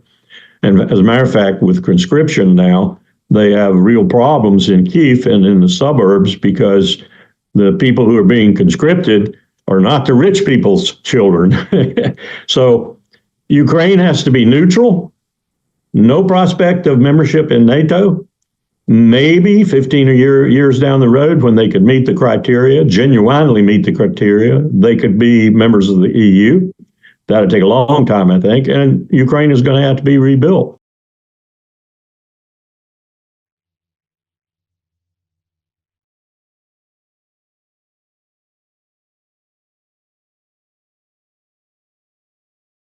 The first thing I would have to say is that Ukraine has always, from day one of the invasion 2 years ago plus, been unable to fill Western expectations.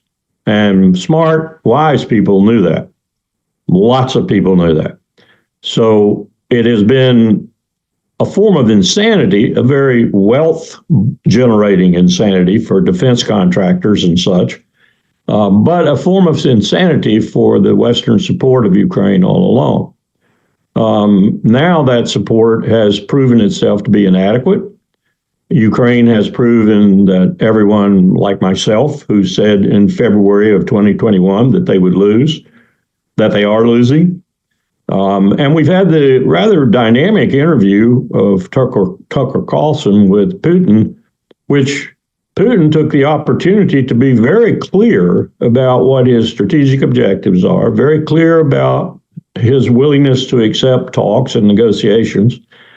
And no one's responded to that so far as I know. Now, they could have, and I wouldn't know about it, but I haven't heard any real press or media coverage of any response of consequence. In fact, I've heard the opposite.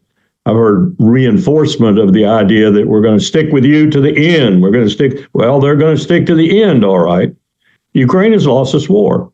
And the quicker the United States and NATO realizes that and goes to the negotiating table with a ceasefire and so forth in the beginning, the better for everyone. We're going to wipe out Ukraine if we don't do that. The people dying there are just awesome in terms of the population. And I have the same sympathy or empathy for Russian soldiers who are dying. This is an insane conflict. It is as insane as the conflict in Gaza now.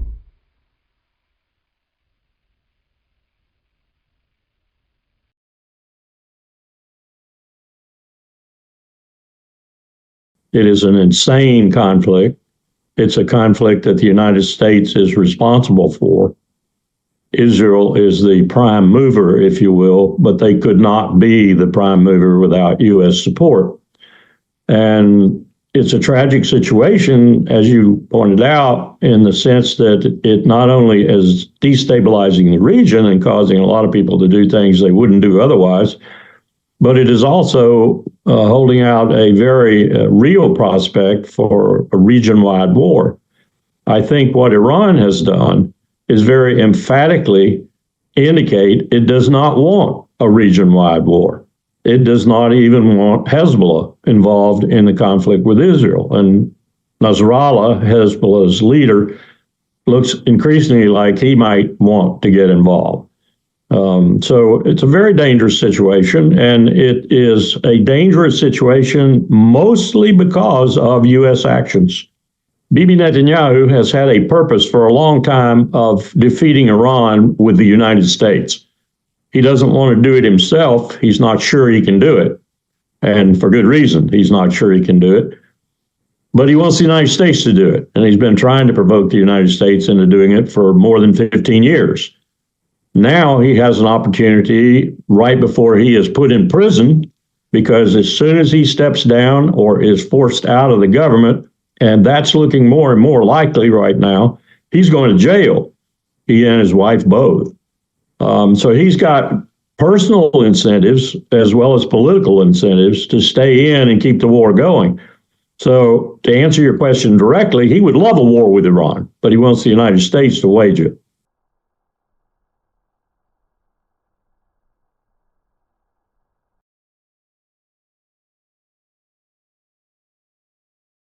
Es evidente que Biden es el candidato más vulnerable. Lo mantiene medio lúcido a través de medicamentos. Lo hemos visto en eventos internacionales, en reuniones, que el hombre está realmente enfermo de la cabeza.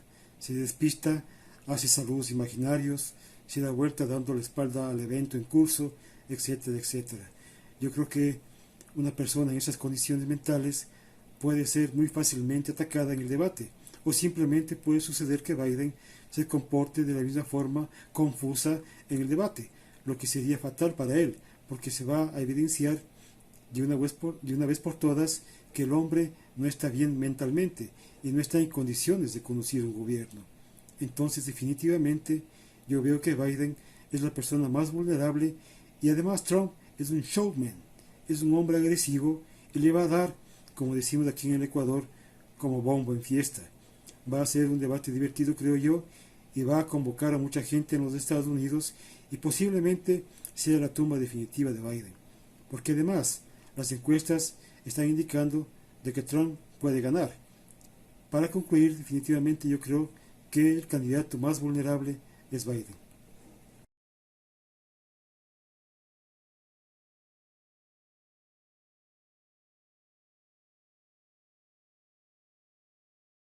Estados Unidos nunca ha dejado y nunca dejará de apoyar a Israel. La geoestrategia imperialista yanqui nunca hubiese sido posible en Asia Occidental sin su portaaviones que es Israel. Ese régimen artificial que con el genocidio del pueblo palestino ha mostrado toda su faz nazifascista y nazi-sionista. Entonces yo creo que esas aparentes contradicciones en la entrega de armas o el despido por parte de Netanyahu de los supuestos miembros pro-estadounidenses de su gabinete es puro show, porque los dos son la misma cosa. Todo lo contrario, hay contradicciones dentro del gabinete de Netanyahu, porque la guerra no está yendo de acuerdo a como ellos pensaban. La están perdiendo, y sobre ello hay varias señales, incluso declaraciones de personajes sionistas. No existe ningún tipo de distanciamiento con Biden. Las armas siguen llegando, incluso creo que puede estar sucediendo de manera clandestina. Y todo eso se enmarca dentro del conflicto electoral, dentro del marco de las elecciones que se vienen en Estados Unidos en noviembre. Entonces Biden trata de aparentar su distanciamiento para la galería, para su electorado, porque sorprendentemente, y ese es uno de los grandes logros estratégicos de la causa palestina, los estudiantes han logrado dar una muestra muy importante de apoyo a la resistencia al pueblo palestino, oponiéndose al genocidio apoyado por su gobierno. Entonces no hay que dejarse engañar por esas aparentes contradicciones que supuestamente existen entre el régimen nazi-sionista de Israel y el régimen imperialista de Biden.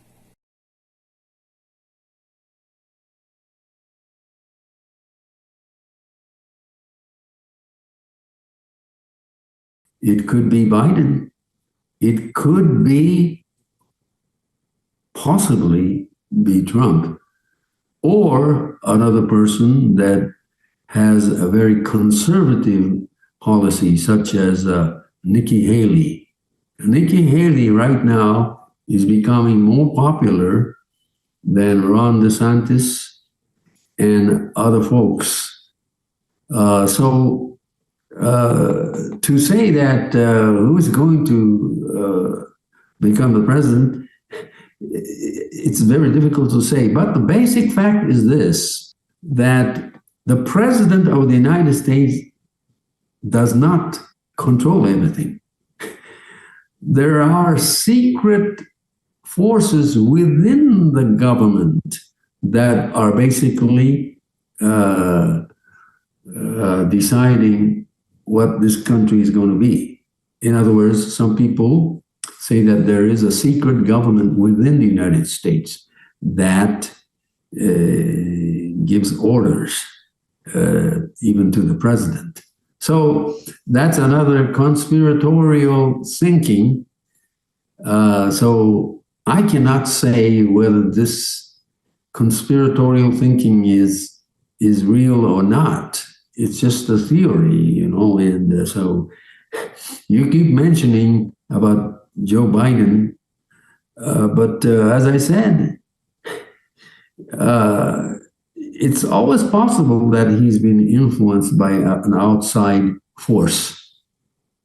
Like you said, some people may think that he's been influenced by entities that are not from this world, and they are trying to give him ideas how to govern the United States next year.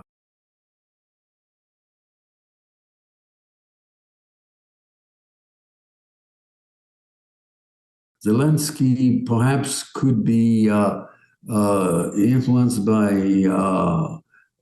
UFO entities. That is very difficult to say, because, in my opinion, there is a force in this world right now that is not a human force, but a non-human external entities that could influence politicians.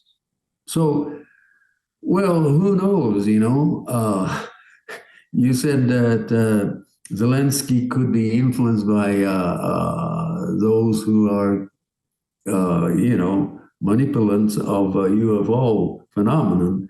It's possible, because this is something that remains mysterious, because we're not talking about physical beings necessarily from outer space. We could be talking about non-physical yet sentient beings that exist in this universe that are impacting the people of the world slowly but surely, ever since 1947 especially. And so these entities could be influencing politicians. These entities could be influencing scientists to produce better weapons or something, and so we cannot say that there's no influence from outside.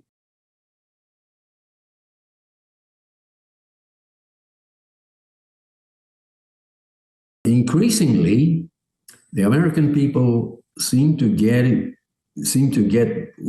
very reluctant to spend money to be involved in Ukraine.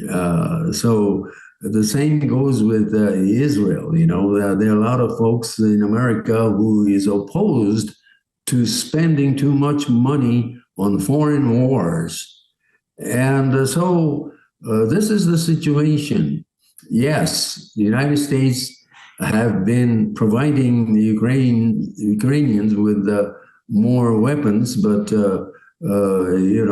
it's up to the Ukrainian people to fight their own war, because the United States is going to face big financial problems, because already there's lots of debts, and many people are worried that if the United States government keeps spending more money, we'll be in tremendous trouble. And so especially, the so-called Republican Party in the United States has a philosophy not to spend tax money for worthless things.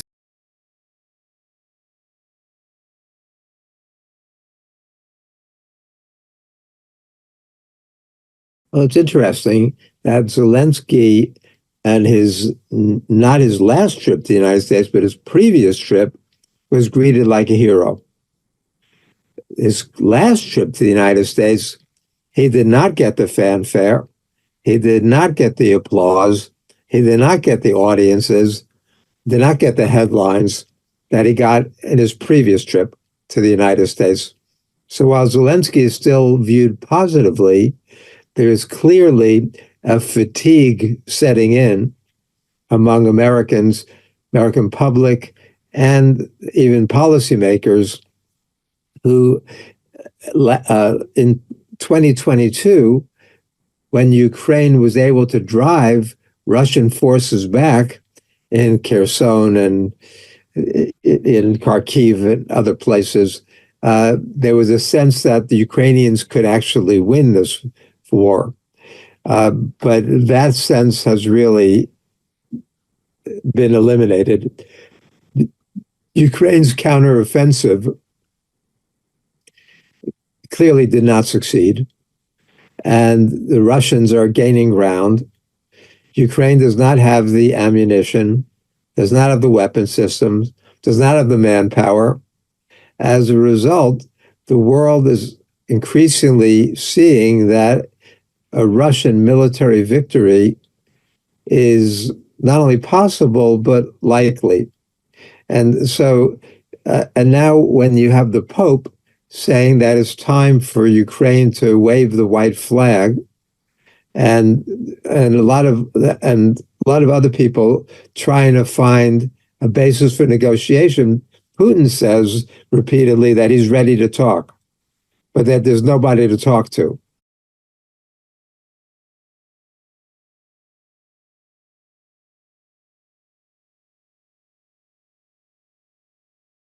Well, it's interesting that Zelensky and not his last trip to the United States, but his previous trip was greeted like a hero. His last trip to the United States, he did not get the fanfare. He did not get the applause. He did not get the audiences, did not get the headlines that he got in his previous trip to the United States. So while Zelensky is still viewed positively, there is clearly a fatigue setting in among Americans, American public, and even policymakers who in 2022, when Ukraine was able to drive Russian forces back in Kherson and in Kharkiv and other places, there was a sense that the Ukrainians could actually win this war. But that sense has really been eliminated. Ukraine's counteroffensive clearly did not succeed, and the Russians are gaining ground. Ukraine does not have the ammunition, does not have the weapon systems, does not have the manpower. As a result, the world is increasingly seeing that a Russian military victory is not only possible, but likely. And so, and now when you have the Pope saying that it's time for Ukraine to wave the white flag, and a lot of other people trying to find a basis for negotiation, Putin says repeatedly that he's ready to talk, but that there's nobody to talk to.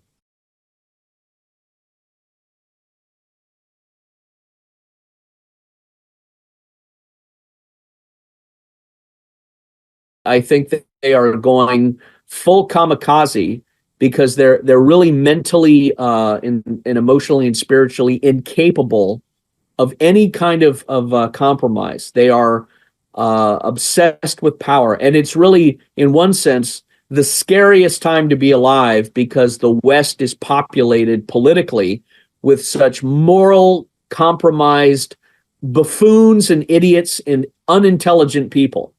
Where Russia needs to really understand that to handle them like a mad dog. A mad dog, you don't get too close, but you don't let it close to you. You keep it at a distance. And I think Russia is doing that by containing the West behind their new curtain that will divide Ukraine, and focusing its political investment into China, into Iran, into Africa, into India, dedicating itself to the Eastern hemisphere of the world, and letting the West come apart so that the new West that will rise up will be the conservative, German, Celtic, Scandinavian, alternative for Germany type people that reject the current political agenda of the West, reject the left-wing climate change nonsense, and seek a closer affinity with Russia. The most intelligent people in America and the West realize that Russia is a closer friend and ally and cousin than it is an enemy. So there will be an adjustment, and you will see large groups of the European population siding with Russia, and the other parts of the population, mostly Catholic or Vatican, or that's why the South American, Mexican, Central American, their Catholicism drives a lot of their blindness towards Russia and hatred because of the Russian Orthodox Catholic division. But I think we're going to enter into some times of very great turbulence.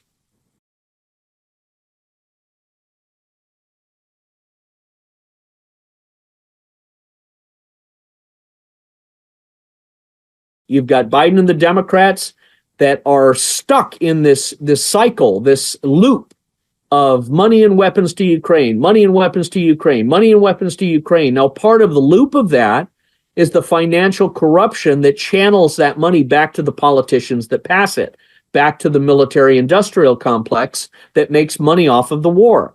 By generating the weapons that they then send to Ukraine, Ukraine then sells a lot of them, probably 30 to 40 to 50% of them, and then uses that money in money laundering operations.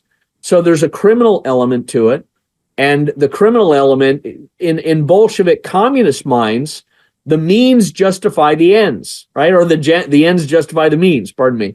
So they believe if they hurt and overthrow Russia and their mean traditional values and their hateful understanding of marriage between a man and a woman and their Christian identity, if Russia is burned and all of that destroyed, then we'll have a woke, rainbow flag, homosexual, Sodom and Gomorrah world where everybody eats bugs, worships the environment, nobody owns any property, and everyone is blissfully happy on soma and stupidity and are castrated transgender, automatons.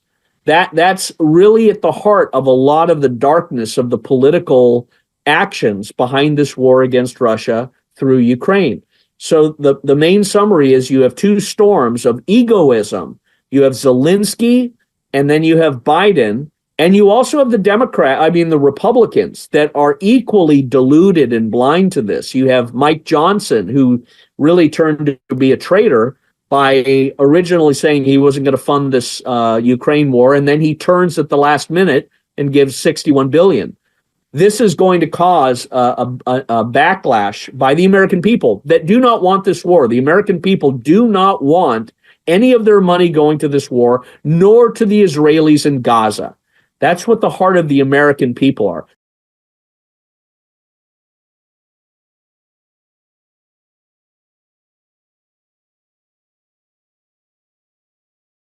So you see all of these other powerful political people telling Zelensky what to do and how to do it, and he does it to the destruction of the Ukrainian soldier, the Ukrainian people, the Ukrainian identity. The entire state of Ukraine now is in civil war, is in free fall, and is in an emotional meltdown, essentially. It's covered up by the media, but Ukraine is coming apart as a state. It's essentially no longer a state, because Zelensky and the parliament that is also corrupted and bribed by the West is making these decisions for mobilization, for example, and all of these draconian authoritarian actions.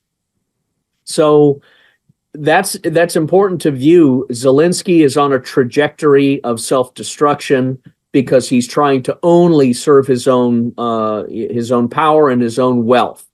There's all sorts of stories about him having offshore mansions in London, in Egypt, in Miami. That suggests that he expects to be rescued and given protection till his dying days from the United States, from Great Britain.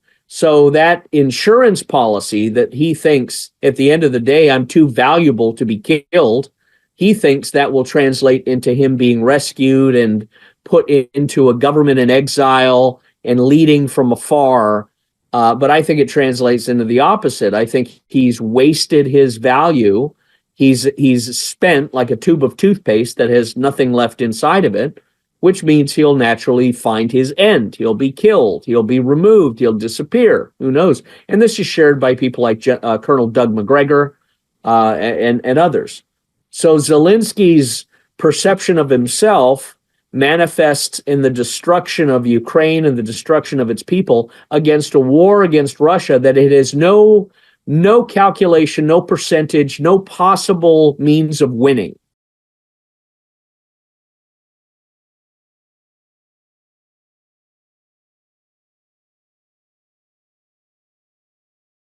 So you're seeing these two storms animated by those energies, and those two storms are Zelensky and Joe Biden.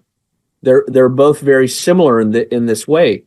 So when you analyze that from a geopolitical point of view, from a policy point of view, from a military point of view, from really all points of view, if you look at Zelensky, he's an egomaniac. He's a drug addict, essentially. He's weak. He's essentially been an entertainer, which often is the sign of a clown, right? So he's been an entertainer. He's been longing for support, for applause, for acceptance. He's a short man. He's got effeminate ways about him. There's some. He's been in a lot of homosexual skits, a lot of homosexual comedy shows that are really repulsive in a lot of ways, but this shows his character. So he is a small-minded man, very narcissistic, many megalomaniac aspects to him, which translates into an individual that doesn't care about anyone else. He's a sociopath, essentially. So he really doesn't care about Ukraine or the people or the culture or the history or the future. He cares about himself. And that's essential to understand, is what you're dealing with Zelensky, and thereby he's been put in by the United States and by Great Britain with the acquiescence of NATO. But Zelensky was installed purposely for this purpose because he was mentally, emotionally, intellectually easy to control. You feed his ego, and he's very easy to lead. But the danger is you've got a maniac and a sociopath that will make any decision to please his masters, the audience, as we've seen in his previous actor life. And that translates into doing obediently what Joe Biden and Anthony Blinken and Emmanuel Macron and Jake Sullivan and the first Prime Minister of Britain, Boris Johnson, that came over and scuttled the deal.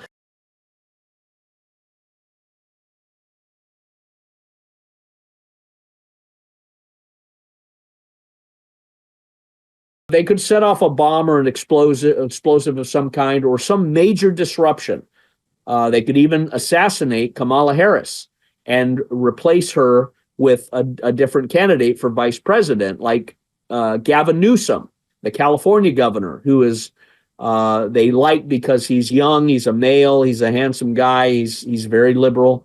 Or Megan Whitmer of Michigan, who was very draconian during the lockdowns and ruled like a witch of the north kind of thing in the Wizard of Oz. So they may try and do an assassination and change people up. The bottom line is there are many people that don't believe we're going to have a free and fair and calm election. We're going to have a lot of disruptions that are intended to suspend the election, like Zelensky did, and try and create the conditions for a perpetual controlled rule of America under the authoritarianism of the Democrats, which, again, is only answerable with a civil war, a revolution, another perestroika.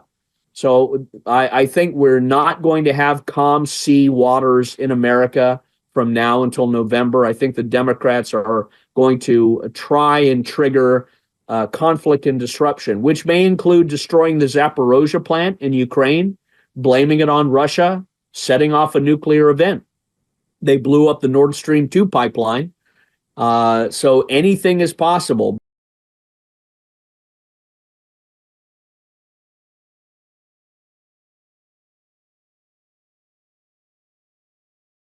"25 states have declared a foreign invasion." So the country's in the beginning of a civil war over the invasion and the migrant crisis. But the Democrats are doing that intentionally to create a new political voting class. They're going to try and get every Democrat, every Hispanic that comes into the country illegally, they're going to try and turn them into Democrat voters. They've admitted this. This is part of their scheme to hold on to power. And if that fails, then they are going to manipulate the election again with voting machines and ballot stuffing and all sorts of other things that they've done before. And so it's a campaign of deception. Now, part of the other thing is attacking Donald Trump. They have to remove Donald Trump from being the political Republican representative. He is the nominee of the Republican Party. So they're attacking him with these silly legal cases, trying to throw him in jail, trying to gag him, trying to stop him from talking. And there's a very real possibility that the judge in the cases, the judge in New York or the next judge, but I believe the New York judge, they're putting gag orders on him, and they will say that he violated a gag order, and they will try and throw him in jail. And that opens up a constitutional crisis because it's never been done before. It shows the political contempt, and they could also kill him in jail. It's very easy to kill someone in custody, poisoning them, jabbing them with a needle for a heart attack. So there is a very real possibility that they are so desperate and so blinded by their own self-importance and their own narcissism and their own megalomaniac agenda that they could arrest Trump, throw him in jail, say he violated a gag order, and kill him, and then wage really a communist Bolshevik martial law lockdown of America.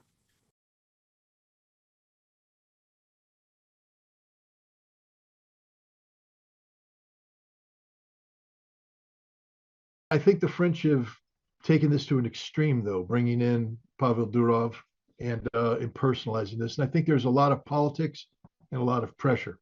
I don't think France would have done this on its own volition. France doesn't have the wherewithal to withstand the kind of pressure that's going to be brought to bear on it, not just by Russia, but by the entire world. This is about free speech, and France is supposed to be a nation where freedoms are respected. But I think France had to do this because of pressure being put on it by the United States. At the end of the day, it's the CIA that wants access to Telegram. It's the FBI that wants access to Telegram. Indeed, I think one of the reasons why they raided my house is that they knew that I have a Telegram channel, and they know that I actively communicate using Telegram. But because of the successful encryption of Telegram's communications, they don't know who I'm talking to or what we're saying. So they took my phone, and now they have complete access. To show you how little worried I am about this, there was a rumor going out on Telegram that the Russian government had ordered people to delete all of their chats on Telegram, to get rid of everything in case Durov folds. When I heard that, I went ahead and I took screenshots of everything I have. Why? Because if it's all deleted, then I don't have a record anymore. And I don't trust the US government to be the only one that has a record of my communications. I don't want them to be able to cherry pick things and say this, that. And I would say, no, no, no, here's the whole context. Here's everything. You see, I'm hiding nothing.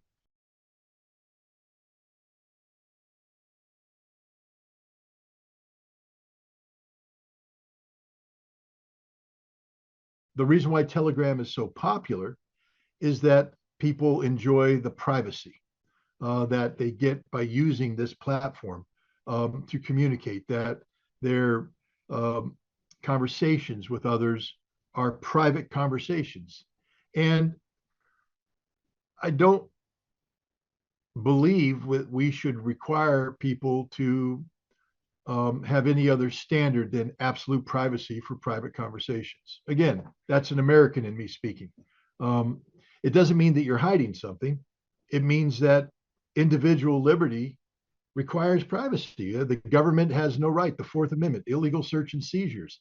The government doesn't have an inherent right to listen to what I'm doing, watch what I'm doing, overhear what I'm saying. There's just no right for this. And I think that's one reason why Telegram and other platforms are popular, because they give you this privacy. It's been very frustrating for the US government from a law enforcement and from a intelligence standpoint. They would love to be able to listen to these conversations. They have algorithms designed to exploit the massive collection of data and exploitation of the data. And unfortunately for them, Mr. Durov is not willing to cooperate.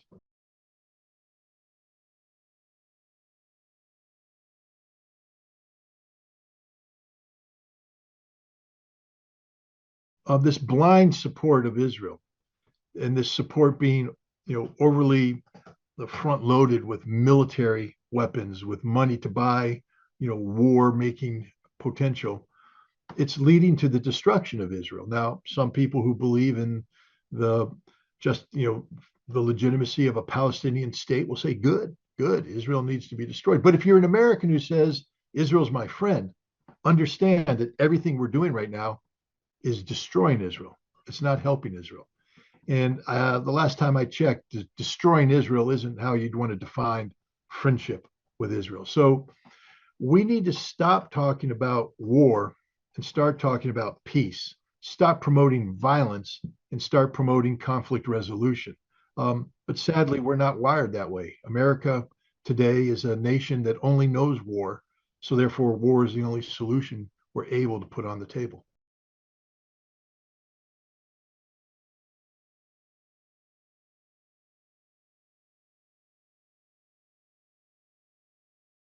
Let's remember that Israel right now has mobilized hundreds of thousands of troops, If hundreds of thousands of Israeli troops can't resolve this problem, are hundreds of thousands of American troops going to be able to accomplish that? We've deployed hundreds of thousands of troops to the Middle East before, most recently in our invasion and occupation of Iraq, and that didn't end well. Our occupation of Afghanistan didn't end well. American troops cannot solve the problems confronting Israel. And the shame on the part of the United States is that, for those who consider Israel to be an ally, sending more weapons, more, money for war is only hurting Israel. Israel's losing this war. In fact, many people, including myself, believe that Israel has already lost this war, and that if Israel continues down this same path, inside a year, Israel may collapse. That's not me saying this. That's a senior Israeli retired general who said 1 year and Israel will collapse. We already see evidence of this collapse taking place. And so, what's needed isn't more weapons. What's needed is more diplomacy. If we actually sat down and talked to people without threatening force, imagine if we had a dialogue with Hassan Nasrallah. Imagine if we could send an American delegation to Beirut who met with Hassan Nasrallah, not to threaten him, but to talk, to say, hey, what needs to happen? Imagine if we sent a diplomatic delegation to Tehran to do the same thing with the Iranians. Imagine if through whatever intermediaries, we did the same thing with Hamas, because we already talked to Israel. Imagine if we had real conversations with people seeking to really solve these problems. What could be done?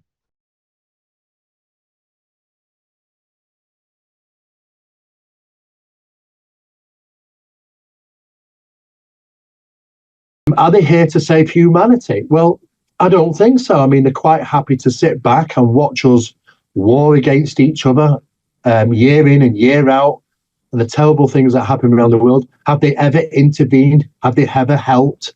No, they seem to sit back and watch. So I don't think that these two things about the caring of planet Earth or caring for humanity is a thing for them. I don't think that they're here to destroy us. I think they're here to examine us. You know, it's like a very long-term experiment. It would seem I don't think there's enough validity behind that they're going to destroy us. I mean, if they wanted to, they would have clearly done that by now. They clearly, with the technology that they have, they could easily do so. And that doesn't seem to be the case. They seem to be have an agenda of watching, an agenda of interacting with certain individuals, experimentation, modification, through the abduction process. There's also that sort of thing. It seems like we're more likely an experiment. So I don't think that there's going to be anytime soon what we might see on television as some type of alien invasion. I just don't think that will happen.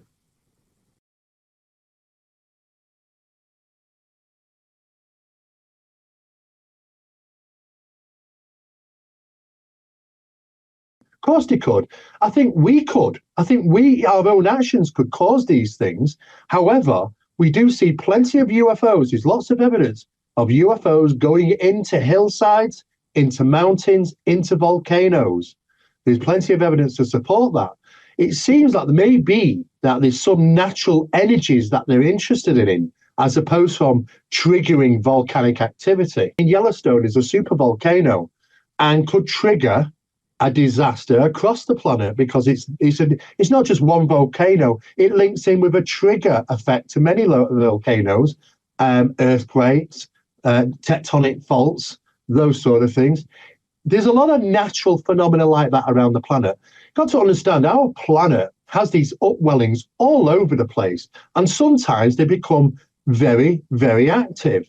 When they do seem to attract UFOs. UFOs are seen around active volcanoes, sometimes going into them, sometimes coming out of them. I believe that they're probably more interested in some form of energy source, like they're also interested in electrical storms. They seem to gravitate around thunderstorms. UFOs are seen in thunderstorm clouds from space or from even planet Earth on ground itself. So the thing for me is that, yes, I do think these things could be triggered. I don't think that they would do. No seem to see any evidence that they would do so. But it's, you know what, there's a lot more easier ways to cause disruption to planet Earth if they wanted to than just evolve. Because you know what, some people will survive.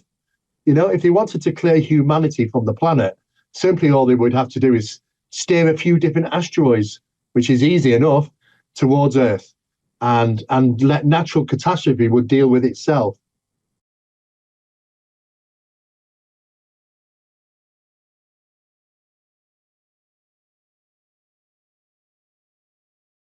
I think basically the number one reason is to put as much of that technology into the military industrial complex first, because that's why they want to keep it secret, because they'd rather use it and weaponize it first against other countries. It gives them the upper hand.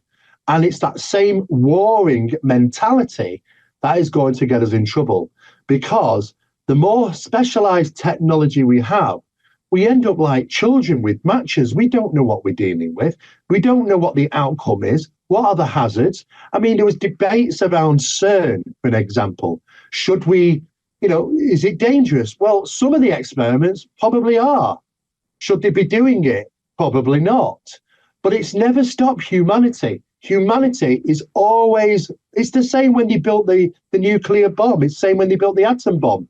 They didn't know if it was going to destroy planet Earth and yet they still went on to make it. You know, the implications of things aren't taken into consideration. We do learn, unfortunately, by disaster. And I think the secrecy behind some of this is technology that is used by the military to keep it secret, and also so that the general public don't go into panic and they don't upset economy and the religion, because religion is a very powerful thing. It's causing wars all the time, you know, and if this could cause us very, very serious issues. So the best way for them to deal with this is to keep it from the general public.